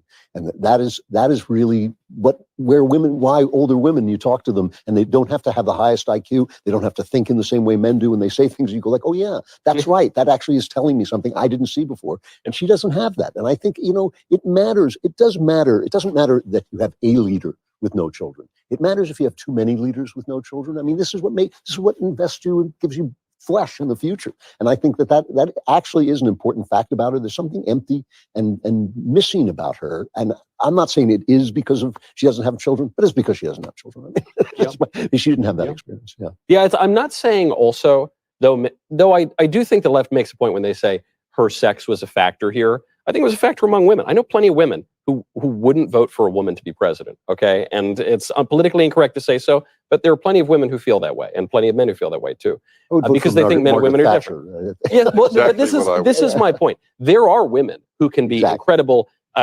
Thatcher as a PM, or I don't know, Empress Maria Theresa or Queen Elizabeth. You know, so it really and women possessing, you know. Although Queen Elizabeth wasn't actually a head of state. The first, yeah, not the first. Yes, Second was she was a head of state. She didn't actually run it. But also grant the Thatcher exception, grant the Maria Theresa exception. Those are exceptions, you know, and Kamala ain't no Margaret Thatcher. I'll grant you a Hillary Clinton exception. Yes. At least when our enemies around the world who have no respect whatsoever for women, who do not believe that women can be strong. The Chinese don't believe that a female president is going to be a credible threat against them. Vladimir Putin doesn't believe that a female president can be a credible threat against them. The Iranians don't believe that a female president can be a credible threat against them. At least when they look at Hillary Clinton, who did stare them down as Secretary of State, whose husband had been president and deployed the United States military, who was kind of a tough old battle axe by the time she ran. No, there's no question. At least when they looked at her, it was possible. They would at least have to think, well, I don't know, what if I'm wrong? Yeah. They don't look at Kamala Harris and feel any of that. No way. And I'm sorry, the world doesn't work based on American values, on very, by the way, novel Western values. By the way, and this is, the world works on strength and is run by bad men. And bad men don't look at Kamala Harris and think, oh, I wouldn't test her. Yeah. They look at Kamala Harris and think, I am taking Taiwan. Yes. And by the way, she doesn't understand the thing you're saying. Right? One of the reports that came out like a week and a half before the election was that report in the New York Times that said that very early on she started receiving intelligence briefings. And one of the first things she did when she read the intelligence briefings is she thought that the intelligence briefers were using gendered language to describe female leaders of foreign countries. And so she literally called up the members of the intelligence community and asked them why they were using sexist language to describe female leaders of foreign countries. And this led to the formation of a DEI committee in the intelligence community in order to go through and it turned out, by the way, they weren't using gendered language. It didn't matter. They still built up an actual an actual structure inside the intelligence community to make sure the intelligence briefings did not contain sexist language. Goodness. You wondering why Vladimir Putin might, test her a little, or Xi Jinping? That would be why. By the way, folks, we are so thankful for the sponsors that we've had on our Daily Wire election coverage. We want to take a moment to tell you about two of them. Well, after the countless long days we've had over the last few months, from campaign stops to this week's election coverage, I cannot express in all words how excited I am to go home and sleep in my Boll and Branch sheets. This is true, by the way. They are truly the softest, most luxurious sheets ever made. Now, if you know me, I'm someone who likes facts and logic. Here are the facts. These sheets are made from 100% organic cotton. They're breathable, ethically made. They get soft with every single wash. Unlike most things in life that claim to be premium quality, these sheets are, in fact, the real deal. I'm talking about the kind of quality you feel immediately. The moment you touch them, you'll understand why over 500,000 Americans, including geniuses like me, sleep on these sheets every single night. By the way, I actually do bring a Boll and Branch blanket with me when I'm on the road. They are in fact that good. I don't like the hotel sheets. So I should bring a blanket with me from Boll and Branch on the road. And as Donald Trump said, we have to protect our geniuses.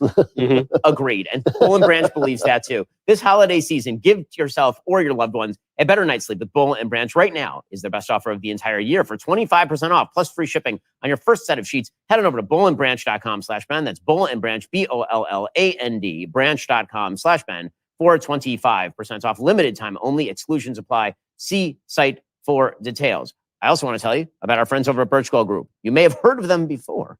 After holding our breath for the past several months, we can finally exhale. Work can finally be done on some of the major issues this country is facing. One of the most significant issues being our national debt. The fact is our nation is broke. That debt is a house of cards that can't quickly be dismantled.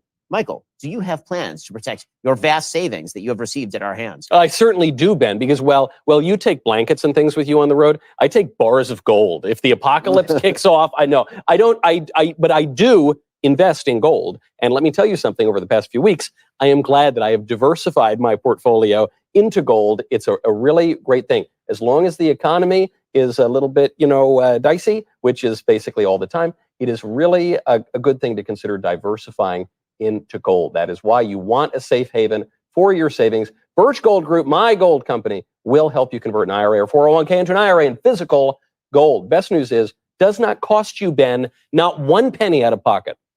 Incredible. It only takes the removal of one card for the whole house of cards to fall. Protect your savings with gold. Text Ben to 989898. Get your free info kit. Plus, right now through Black Friday, you will receive a free 1-ounce Silver Eagle for every $5,000 purchased. As the exclusive gold partner of the Daily Wire for the past 8 years, you can trust Birch Gold as I do to help you protect your savings. Text BEN to 989898 today. And again, these sponsors, these are longtime supporters of the Daily Wire. So please support them because they support us. And by the way, their products are awesome. We could not do what we do without them. I would like to ask the group a question. I pulled a Dennis Prager-like experiment this morning. I have a friend in New York who is a devout Jew, who is as shattered by October 7th as Ben, who is, I would say he was shattered by October 7th. And, that's fair. And should well be. Sure. And she's a Democrat. And I've discussed with her. I don't believe you. No, it is absolutely true. I still don't believe But it. it's, But go yeah, ahead. but it's true. Continue. So I've told her what I think in very mild mannered terms, and she doesn't believe me because she's got that Democrat thing. So I said to her today, this is going to be a great presidency. Watch what this president does, not what the media says he does. Watch what he does, not what he says. And just tell me if he's not better for the things that you care deeply about. And she's almost been all Israel since this has happened. And she said, okay, I will. Any chance that's going to work? If it hasn't worked already, I have doubts that it's going to work in the future. Again, the reason I don't believe you is not because you're innately non-credible, although that is one reason. Yeah, of course. But I work at that. The real reason I have trouble believing that is if somebody is truly shattered by October 7th and truly shattered by what happened. Change your entire personality. If it changed your entire personality, I don't know how you can look yourself in the mirror and look at what Joe Biden and Kamala Harris have done to the state of Israel in the middle of an existential war on 7 fronts, and then say that Donald Trump, the most pro-Israel president in American history, bar none, there are no close competitors, that you are so bewildered and befuddled by Donald Trump that you have to vote for Kamala Harris, who couldn't bring herself to even say that Israel was not committing a genocide when people were protesting her rallies. I can explain it to you. Okay, please. Yeah, she gets all her news That's from right. places like the New York Times. And so she thinks, oh, he's for Israel. He And the supports New Israel. York Times was not shattered by October 7th. Yeah, so right. she gets her news from something that has no empathy with her own reactions. But It's a farce. That's the part I find bewildering, because I don't know how you could read the New York Times, which runs stories that, shall we say, are mildly non-credible about things like Israeli soldiers shooting children in the head for sport, right? They ran a front page story suggesting that's what Israeli soldiers were doing. And then they ran x-rays that were clearly not credible x-rays along with that story. And she still believes the New York Times. Every Orthodox Jew that I know canceled the New York Times in 1997. I'm not even kidding you, okay? Because that was the year that they ran on the front page of the New York Times a photo showing an Israeli soldier who is defending a kid who's having the crap kicked out of him by Palestinians. And they ran the story, the kid, there's a bleeding kid, soldier, and they ran the caption underneath the picture suggesting that it was an Israeli soldier beating a Palestinian child. They ran it on the front page of the New York Times. Every single Jew that I know, except for Dennis, who has to read it for informational purposes, every single Jew that I know canceled the New York Times if they cared about that. The New York Times has been a laughingstock in the Orthodox Jewish community. She's not that into new. By the way, news. I should point out that Donald Trump did great with the Jews this election. Yes, yes. Did great. Yeah. He won districts in New Jersey. He has not come close to winning. He won in excess of 43% of the vote in New York. 1/3 of New York City went for Donald Trump in this election cycle. There were trucks that were broadcasting songs in Yiddish about voting. I showed one to Knowles before the actual, but it was amazing. They're going through Lakewood, New Jersey with a school bus blasting out in Yiddish, vote for Donald Trump. I want to say that this is a place where I think you have a little bit of a blind spot, Ben, and it's because you have a very high expectation of people generally, and particularly have a very high expectation of your fellow Jews. The truth is, most people are only beginning to wake up to the fact that the media is not credible. That's fair. Most people. That's what I'm saying. That's fair. That's right. And it is incredibly hard to change your priors. I mean, it's almost impossible for a person to change their priors. It requires the one thing that humans are the most loath to do, which is admit that they are wrong. And I'm not exaggerating when I say people literally take their own lives because that is easier. I agree with than you. changing their view of themselves and their view of the world. Absolutely. Than changing their But mind. And we have friends. We've talked about them on the show. I don't think it does that much good to name them because we have had relationships with them in the past. But we have friends who act today as though Donald Trump were never president of the United States. All of them have done that. Yeah. They are not impacted at all Yeah. by the actual record of the man being president. They're still reacting to him as though it were the year 2016 because they came to a conclusion in 2016. By the way, I came to that same conclusion in 2016. I wrote a series of letters to my friend Dennis Prager in 2016. Some of the things I said came true. Some of the things that I said did not. The presidency of Donald Trump was the test of the theories that I put forward in 2016. And now I can tell you which parts came true. I can tell you which parts didn't. And I can tell you how that's impacted how I see I'd like Donald to- Trump. I'd But like they to- don't do that. I want to react to your point about people not giving up what they have held, which is, that's the great book, The God That Failed, it's a about great people book, who yeah. believed in communism and then saw that it was the greatest mass murder movement in the history of humanity. Wonderful book. So what people need to understand, and this is the central message of my life's work, has been the consequences of secularism. What happens in a post-Judeo-Christian world? That's been the most constant theme of all of my work. And the answer is that people do not stop being religious. They just change religions. Secular religions simply substitute for Judaism and Christianity. Environmentalism is a religion. Feminism is a religion. Communism is a religion. Socialism is a religion. All of these are religions. And an environmentalist is as likely to give up the belief that the world is about to implode from global warming as a Christian is going to give up belief in Christ. That is what we need to understand. They have adopted religion. The great quote is not from me. They say it's from G.K. Chesterton, but we have no proof that he said it, but he probably did because he was just so bright. But whoever said it, when people stop believing in God, they don't believe in nothing. They believe in anything. And it's only secular people who say men give birth. Mm-hmm. Not all secular people say it, but only secular people say it. Why that alone doesn't keep people or convince people that God is necessary, even if you don't believe, you don't know there's a God, I don't care.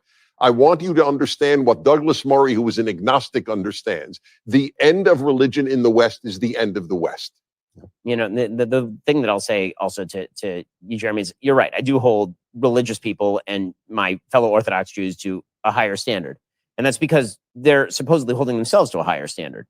So there is a higher burden on you if you're a religious person to hold up the facts of the world against the religious values that you claim to hold central to you. Mhm. You know, the thing as a religious person that you are called upon to do is to place aside your personal valuation of particular situations in favor of the values that are actually eternal.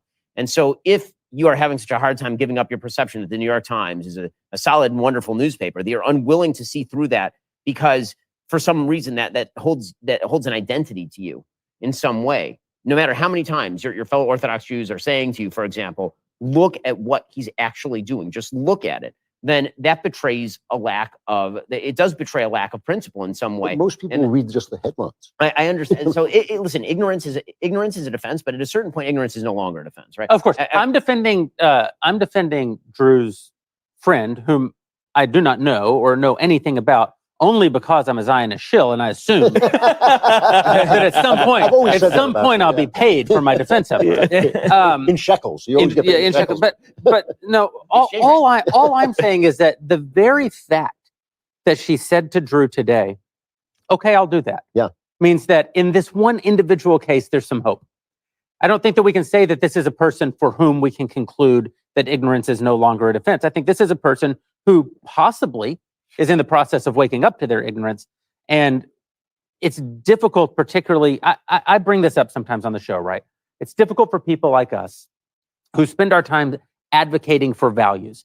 And when you advocate for values, you're necessarily advocating for black and white. You're necessarily advocating for absolutes. But no humans live within the realm of absolutes. Humans live in the very, very messy thing called reality. And in the messy place called reality, when we say, I only say this for the audience, you know my argument because you've heard it. But when we say, for example, if you want to have a successful life, it's easy. There's really only 3 things you need to know. Don't have sex before you, don't. No childbearing before. No childbearing before marriage. Get a job, finish high school. Get a job, finish high and school. get married. Mm-hmm. But Ben has cited this study many times that the 3 most determinative things: don't have a child before you're married, Finish high school. finish high school, get a job. But most people to whom we're speaking, if they're not already living the life that we're trying to call them to, have already failed at 1 or 2 or 3 of those things. And so we have to make sure that while we're advocating for our set of values, we leave room for people to live in the messy world and draw near to. Because, by the way, we also don't perfectly embody our values. At best, we're trying to draw near to God, and we have maybe different points of view about exactly how that's accomplished. But that's the only place where I'm pushing back, and pushing back in particular because I think that you, in some ways, because of your superpowers, in some ways because of them, it can be hard for you sometimes to see that mere mortals sometimes are striving towards something. Because I get that, but I will say that I think particularly because the last year has been what the last year has been. Of course, it is an angering thing that people have not woken up earlier. Yeah, right? Yeah. I mean, again, I hope that your friend really holds by that. I hope that your friend does reconsider. I hope that the whole American people take this opportunity, frankly, to reconsider the inevitability and the reality of Donald Trump's second presidency and stop looking at it through the prism of MSNBC's linguistic inability to understand Donald Trump and start looking at as, is your life better? Because I think 51% of the population of the United States already concluded their life was better. And they did what you said. They did pay attention. A lot of people, even on the left, have said that voters paid attention to the fact that life was better under Trump. And I hope that your friend will make the check payable to Jeremy D. for it. We'll talk after. We'll talk after. Matt? Yeah, we also just can't underestimate the extent to which most and maybe not your friend, but the extent to which many anti-Trump people have just organized their whole identity around the simple fact of being anti-Trump. Yeah. And we talk about the cult of personality around Trump, but there's on the other side, there's this strange sort of answer to that which I'm not sure we've ever seen that before around a particular person, where you've got millions of people who find their identity in hating that one individual person. Well, there is a deep religious phenomenon going on, which is, like so much of liberalism, just an ape and an inversion of Christianity. Just in Christianity, especially drawing from the Neoplatonic tradition that comes up through the scholastics in Christianity, going back to St. Augustine even, there's this notion that existence is good. So there is good, and good exists. We're not living in a Manichaean dualist world where there's the good force and the bad force, and they're ever at odds. There's just good. God is just good. And evil, in the Christian view, is the privation of the good. In modern liberal ideology, there really is no absolute good. There's just absolute evil. There is the pure incarnation of evil in Hitler, where you could say even Hitler's not Hitler, or now in Trump. When they say Trump is Hitler, they're saying evil is evil. Trump is evil. But that is an inversion of the Christian view. There have been 3 major horror movies that came out in the last year in which there was a demon, but there was no God. I've never seen, even one of them was a sequel to The Exorcist. They were possessed, but there was no God. It was only if you believed something. And you could bring in all these other religious traditions to exercise. Religious tradition was as good as any other. I've never seen that in a horror movie before, where the evil is pure and the evil exists. Yes, but there's no. It's a great example of this. Evil from the point of view of a nihilist. Yeah. I'm going to ask 3 questions from DailyWire.com members. These are people who support the work that we do, and I think receive good value from it. For example, access to all the shows, access to the films made by, only Matt Walsh of this lot makes any. But there are other films on the platform. You made Lady Ballers. Oh, that's true. There was a Lady Ballers movie. You can go over to dailywire.com/subscribe. Become a member for 47% off today. You could use promo code Trump. Trump is our 47th president. I'll never get tired of saying it. It's pretty fun. And there'll never be a 48th. So this promo code will last for 1,000 years. He lied to me. He promised me that we would win so much I'd be tired of winning. Yeah. And I'm not tired of winning. I slept for 2 hours last night. I'm tired from winning. I'm not tired of winning. Yes. I want more. I want more winning. Yes. So as a preamble to this first question, I want to tell you about the most moving moment of the night last night. And two people experienced it. Actually, Caleb experienced it, and then independently, I experienced it. I think Caleb experienced the actual moment of it, and I experienced a version of it a few minutes later. But even for me, it was moving. The celebration had happened. I think this happened to me as well. I think We this had happened, just- I we think had this just- happened to me too. Because I think it was a profound moment. it was profound. Yeah. It was the only time I That's right. choked up. Almost. Because so we probably all had a moment of this. The whole thing was happening, and our dear friend Siaka, Black Jeremy, That was it. Yeah. walked up and said, he put his arms around me and he said, "I'm not going to prison." I just wrote about this. Yeah. And Unbelievable. Siaka was there on January 6th. Siaka did not engage in any violence on January 6th, but he was there. He was he had his home raided by the FBI in Southern California 2 years ago. Day after a movie premiere. No. He had his home raided 2 years ago in Southern California, and then an entire year after having his home raided, by armed agents, he flew out here for the premiere of Lady Ballers, which he had played a small and very, very funny role in. And when he flew home, they pulled him out of line at the airport in LA and arrested him. They had years, 3 years to have done this. In fact, they had raided his home and they arrested him at that moment. And so here was Siaka realizing, and I say this to say, there are genuine consequences of elections. And here was a man realizing in real time what this means for him as a person. And the question from the member is, do you think Trump will pardon everyone from January 6th and the people that were jailed for praying in front of the abortion clinics? I think if he doesn't, that would be the worst possible sign that he's not going to use this opportunity to advance his agenda in any meaningful way. But I think he will. I mean, he must, and I absolutely think he will. I would be shocked if he didn't. He might not pardon every single. There may have been people who actually committed acts of violence. There were people. Yes. There were people on January 6th who but deserve to be in jail. 90% are political Or prisoners. political. That's- And there's prisoners, an I do important believe- point to make. I agree with you. There's an important point to make looking down the barrel that we have a Republican White House, Senate, and probably House. When the member asked this question about people who are jailed for praying in front of abortion clinics, they're talking about a law called the FACE Act, which was passed in the 90s. It was under Bill Clinton. It was a dishonest law from the start because it said it was going to protect access to abortion clinics on one hand and places of worship on the other. And that second part was completely fake. It was contrived to get the law through. That is not what the law is used for. The law is used to punish pro-lifers. And pregnancy, That's right. pregnancy centers too. It's supposed to, It's supposed protect. to never used to and do they've been that. burned down, and Of nothing's course, been done. and it never. It is only used to go after pro-lifers who demonstrate peacefully at baby killing mills. And I am calling on Republican lawmakers in the House and in the Senate, and on President Trump, who's the most pro-life president we've ever had. Please put all your political capital that you got behind repealing the FACE Act, which is one of the most unjust laws in the United States. Beautiful, innocent people, 75-year-old women who all they do is pray peacefully in front of abortion clinics are sitting in prison right now, in nasty, dangerous prisons because of this disgusting law. It's one of the gravest injustices in the country. Every Republican lawmaker, get up when you're sworn into office and repeal the FACE Act finally. Absolutely, but before that is repealed, and that needs to happen, Trump also just needs to pardon. And also pardon all those people who are in jail. There are old women who are right now going to federal it's an prison atrocity. for praying in front of abortion clinic, and so that's something that, and I truly believe he'll do this almost right away. He must do it, and I think he will do it. How do you think, I love asking questions.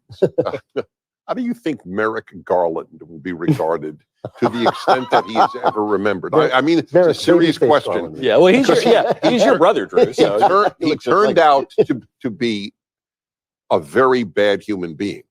And that was the portrayal of him when he was nominated for the Supreme Court was angelic. And he turned out to be diabolic. Well, it may even be the case that he was a better man. People are broken by the circumstances. Some people rise to circumstances. I think Some people he was corrupted. are defeated by That's an interesting circumstances. answer. We talked last night about John McCain. Again, John McCain patriot, John I know McCain hero. that example. And Yeah. he gave into his hatred of Trump. And it Yes. seems to me that Merrick Garland gave into this hatred. Right. So it's a one of these great philosophic questions to which there may be an answer.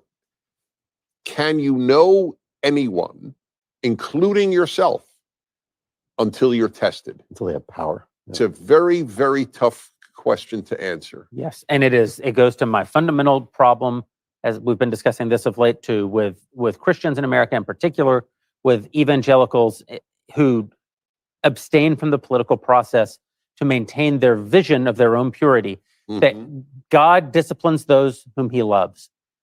That doesn't mean that God punishes those whom he loves. Doesn't mean that God breaks those whom he loves. In fact, it's in the Bible. I think it's a New Testament idea, but that a bruised reed he will not break.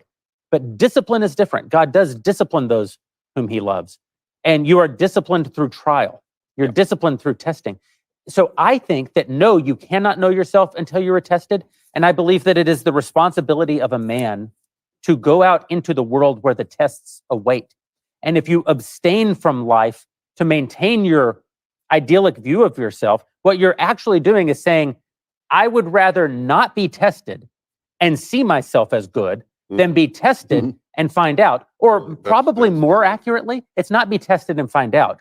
It's be tested and be made better. You know, it's an interesting paradox that, as Jordan said last night, and this is absolutely true, the left looks at every relationship in terms of power. Power is the only reality they believe in, and yet they never question what it's going to do to people to have the power, for instance, to redistribute wealth, which is, to me, the great flaw in Marxism, is that there's this entity, the state, that is going to do all these things, but nobody's going to have any power. And, the minute you give people that power, they become corrupt. Power is incredibly corrupt. So in terms of test, I'd like to share something that I addressed to Christians about, a year ago, after October 7th, when a certain eruption, I don't want to overstate how much, but a certain eruption of anti-Semitism took place in the most pro-Jewish, non-Jewish country in the history of the world since perhaps Darius's Persia.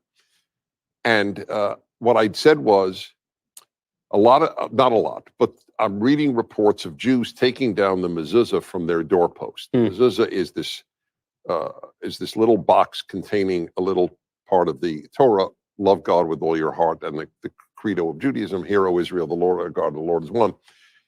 And I said, instead of Jews taking it down, why don't Christians put up a mezuzah on their doorpost? And I want to just say, and I'm almost holding back tears, the number of Christians who sent me pictures of themselves standing in front of their door with a mezuzah, and the Daily Wire is a perfect vehicle for that project. This is, you're not defying the Gestapo, you're not risking your life or limb, but you are doing something heroic. Just putting that little box on your doorpost. I know several people who started wearing Patty Jewish stars. Patty Heaton did. Patty Heaton did it. Patty's great. Yep.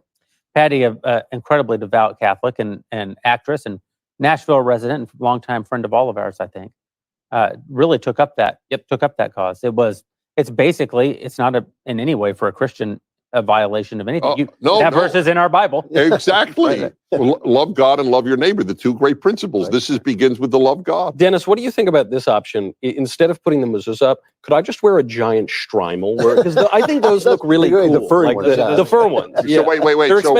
Just wear one. Just wear it. or in general. Put a picture of you wearing one instead of the mezuzah. That could be my new headshot. This is my favorite question of all the questions asked by dailywire.com members during the broadcast today. What concessions should be made by Republicans to keep this level of participation and support from the center and center left? Essentially, Donald Trump picked up enormous gains among non-traditionally conservative voters. The question is obviously a controversial one.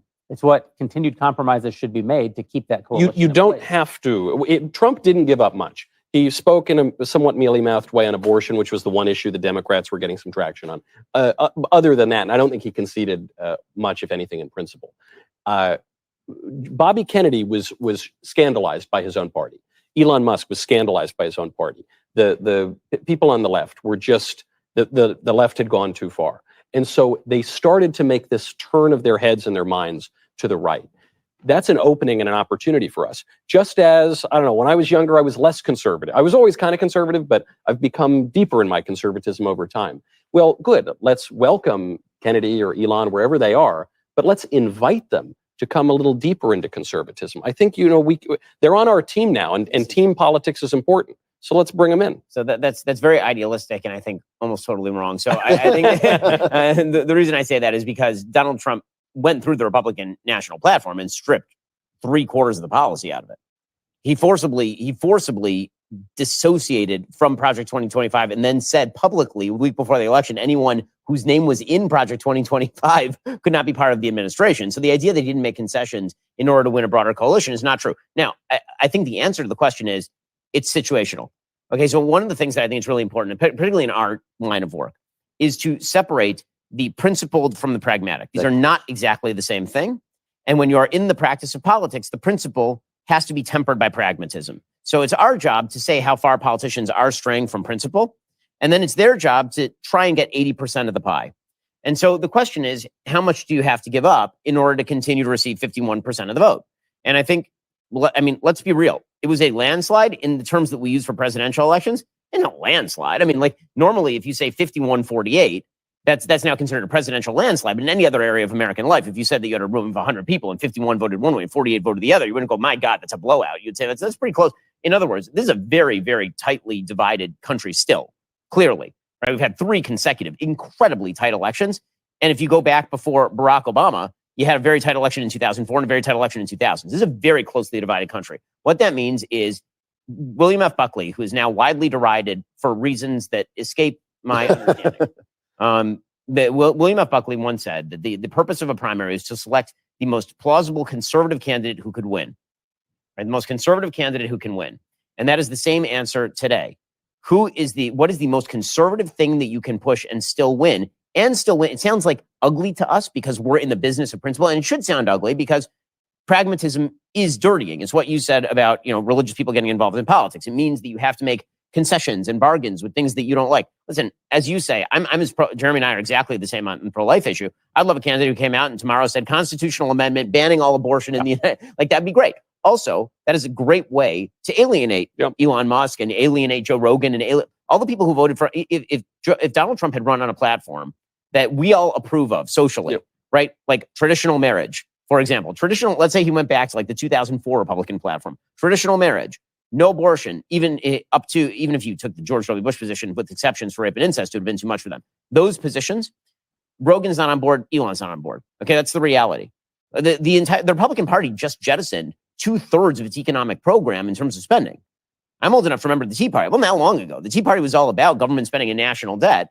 Donald Trump spent the most money of any president in history up until Joe Biden.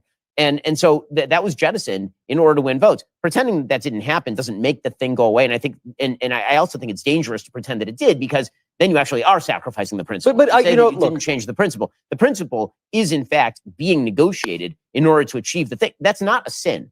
That's just called politics. But that is how you get to I think, though, majority. There's a little idealism in this view of things too, though, because we all remember the halcyon days of the Tea Party.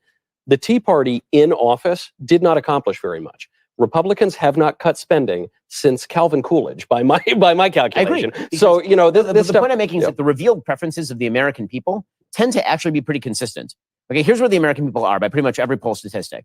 Okay, and regardless, this is not about what we want. This is what the American people keep showing. The American people on abortion restrictions, if you were to take like a national average, okay, because we're talking national elections, not in each state, right? Florida's going to ban abortion. New York's going to have abortions till they're 9. But like on the average, the American people are somewhere between 12 and 15 weeks on abortion bans. If you're looking at entitlement spending, the American people are fine with entitlement spending. They don't want the entitlements touched. They want that maintained. And they get very, very scared anytime anyone talks about a serious entitlement reform, including smart ones like the one that should have been done in 2005 when George W. Bush essentially recommended, for all the hatred we have, his proposal on Social Security would have made this country so much richer, it's not even imaginable. Okay, he suggested that we just take what you were putting into Social Security and put in a private savings account that would have been invested in the stock market. Can you imagine if they had done that? The stock market is currently riding at 43,000, the Dow Jones Industrial Average. I don't even remember what it was riding at in 2005. I promise you it was a fraction of that. So all that's been jettisoned. Okay, and the American people don't care about that. They also don't want high taxes. They want low taxes. They want high spending. They want some abortion restrictions, but not tons of abortion restrictions. They don't seem to care too much about gay marriage anymore, right? Like this is where the American people They want school choice and they want the border closed. Right, they want school choice. And then on our side, they want school choice. They want the border No, not just on our side. No, plurality on both sides. I mean that on an issue that cuts in our favor. They want school choice. They want the border closed. They want a strong American military that deters war and prevents foreign actors from doing bad things to us. They want strong policing, right? Like they want mass deportations. I mean, yes. That's a majority view. That's a now. majority Mass view, yeah. deportation. And it'll be interesting to see, by the way, I do wonder when it comes to mass deportations, whether the revealed preference of the American people will be different from the thing that they're saying right now. Yeah. Because I think when most people think mass deportations, they're thinking of the Venezuelan gang members who are taking over apartment buildings in Colorado. They're not thinking of, the gardeners in Los Angeles. Well, Trump knows that. I know he knows that. That's why he's not going to do it, by the way. The other thing we're really fortunate about is we need some structural changes that nobody is going to really be thinking about. The whole thing about the bureaucracy, about Chevron, those are huge deals because they, I think of Trump, before the running back, I hate to use a football metaphor, but I love the game. Before the running back can take off, some 300-pound guy has got to knock the lineman out of his way. That's the way I think of Donald Trump. I think he is setting. You should teach this stuff to Tim Walz. He might have won if he'd known this. When you're running a pick six play. No, I think this is the moment when the future of conservatism, the structure of the future of conservatism will be built. It's not when conservatism will be built. So I would like to read. Will become possible. I would like to read one thing to everyone and then ask Dennis Prager a question before we part.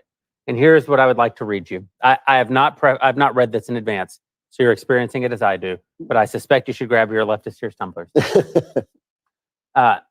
From the official Barack Obama Twitter account, here is our official statement on the results of the 2024 presidential election. A statement by President and Mrs. This is the actual header. Statement by President and Mrs. Obama on the 2024 presidential election. They've decided to put out a written statement because, as we know, they're very camera shy. Over the last few weeks and through Election Day, millions of Americans cast their votes, not just for president, but for leaders at every level. Now the results are in, and we want to congratulate President Trump and Senator Vance on their victory. This is obviously not the outcome we had hoped for, given our profound disagreements with the Republican ticket on a whole host of issues. But living in a democracy is about recognizing that our point of view won't always win out, and being willing to accept the peaceful transfer of power. Michelle and I couldn't be prouder of Vice President Harris and Governor Walz, two extraordinary public servants who ran a remarkable campaign. And we will always be grateful to the staff and volunteers who poured their heart and soul into electing public servants they truly believed in, including Hitler. As I said on the campaign trail, America has been through a lot over the last few years, from an historic pandemic and price hikes resulting from that pandemic to rapid change, and the feeling a lot of folks have that no matter how hard they work, treading water is the best they can do. Those conditions have created headwinds for Democratic incumbents around the world, and last night showed that America is not immune. The good news is these problems are solvable, but only if we listen to each other and only if we abide by the core constitutional principles and democratic norms that made this country great. In a country as big and diverse as ours, we won't always see eye to eye on everything, but progress requires us to extend good faith and grace, even to people with whom we deeply disagree. That's how we've come this far, and it's how we'll keep building a country that is more fair and more just and more equal and more free. Wow. What about the existential threat, though? I want to say that this is a very gracious statement, much like her very gracious statement, probably written by the same person. And it is obvious that they are setting up their next move. They're saying, we believe in the peaceful transfer of power, which is obviously a repudiation of Trump. And they're saying that we have to abide by the Constitution. They're talking about democratic norms. They are obviously prepping to shift toward a full assault against Donald Trump for being violative of the constitutional norms. It's not the first time they've trotted out this particular play. I don't think it works again. No. I think you can only impeach the guy twice. I know that's not in the Constitution, but practically twice is enough. Well, the biggest problem that they've got is that what are the things that he's going to do that they're going to claim are anti-democratic? Schedule F employment in the executive branch? Maybe. Like that if that's your best shot, my dude, like I don't think that's going anywhere. I mean, these are people who wanted to kill the filibuster 5 seconds ago and pack the Supreme Court. And so I feel like they're now it's holy writ. Right, exactly. Yeah. Now they're not going to want to touch the filibuster for the rest of time. Should we pack the Supreme Court, by the way? This is our opportunity, right? And kill the filibuster? I mean, like, why not? Let's go, baby. Time to ride or die, baby. And pass a national abortion ban and reinstitute Project 2025. It's obviously the right thing to do. Dennis, before we part company, you promised Ben and I a story about your sons. Oh, thank you. Yes. So here we go. So it's perfect. I set you up all last night. I told you that during our sessions that I had said publicly that the happiest day in my life was in 2016 when Donald Trump won. And that includes, I would add in my speeches, the day my 2 sons were born. So the first question anyone asks me is, have your kids, have your sons heard you say that? To which I say, yes, absolutely. I now have proof. This is what I got unsolicited from my 2 sons. I have to find this for you. I didn't know if we would. I didn't want to interrupt with my personal, but it is so precious. And if I just can't, I probably can't find. There's so many texts here. Okay, so basically, first I get a text from my older son. Okay, and it's basic. I wish I had word for word. They're both a riot, my sons. So my older son says, now the day your 2 sons were born is your 3rd happiest day.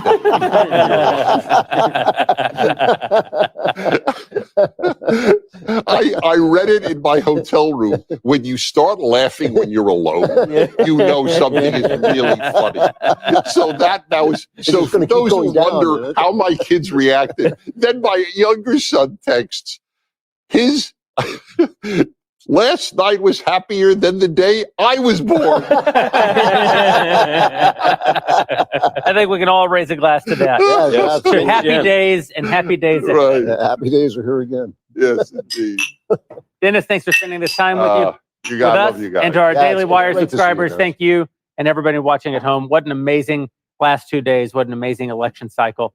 And we look forward to seeing Remember, you down get the a road. subscription, guys. I mean, come on. Yeah. We don't do this for free.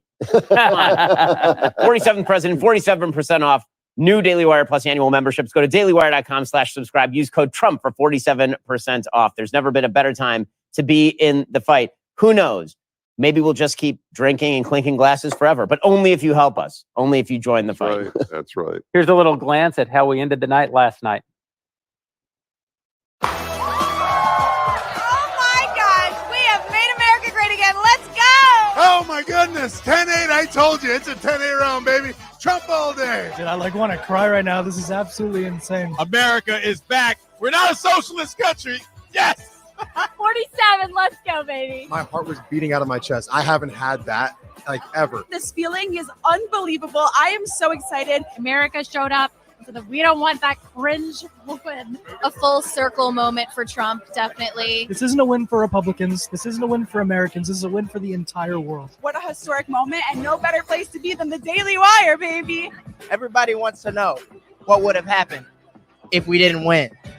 I guess we'll never know.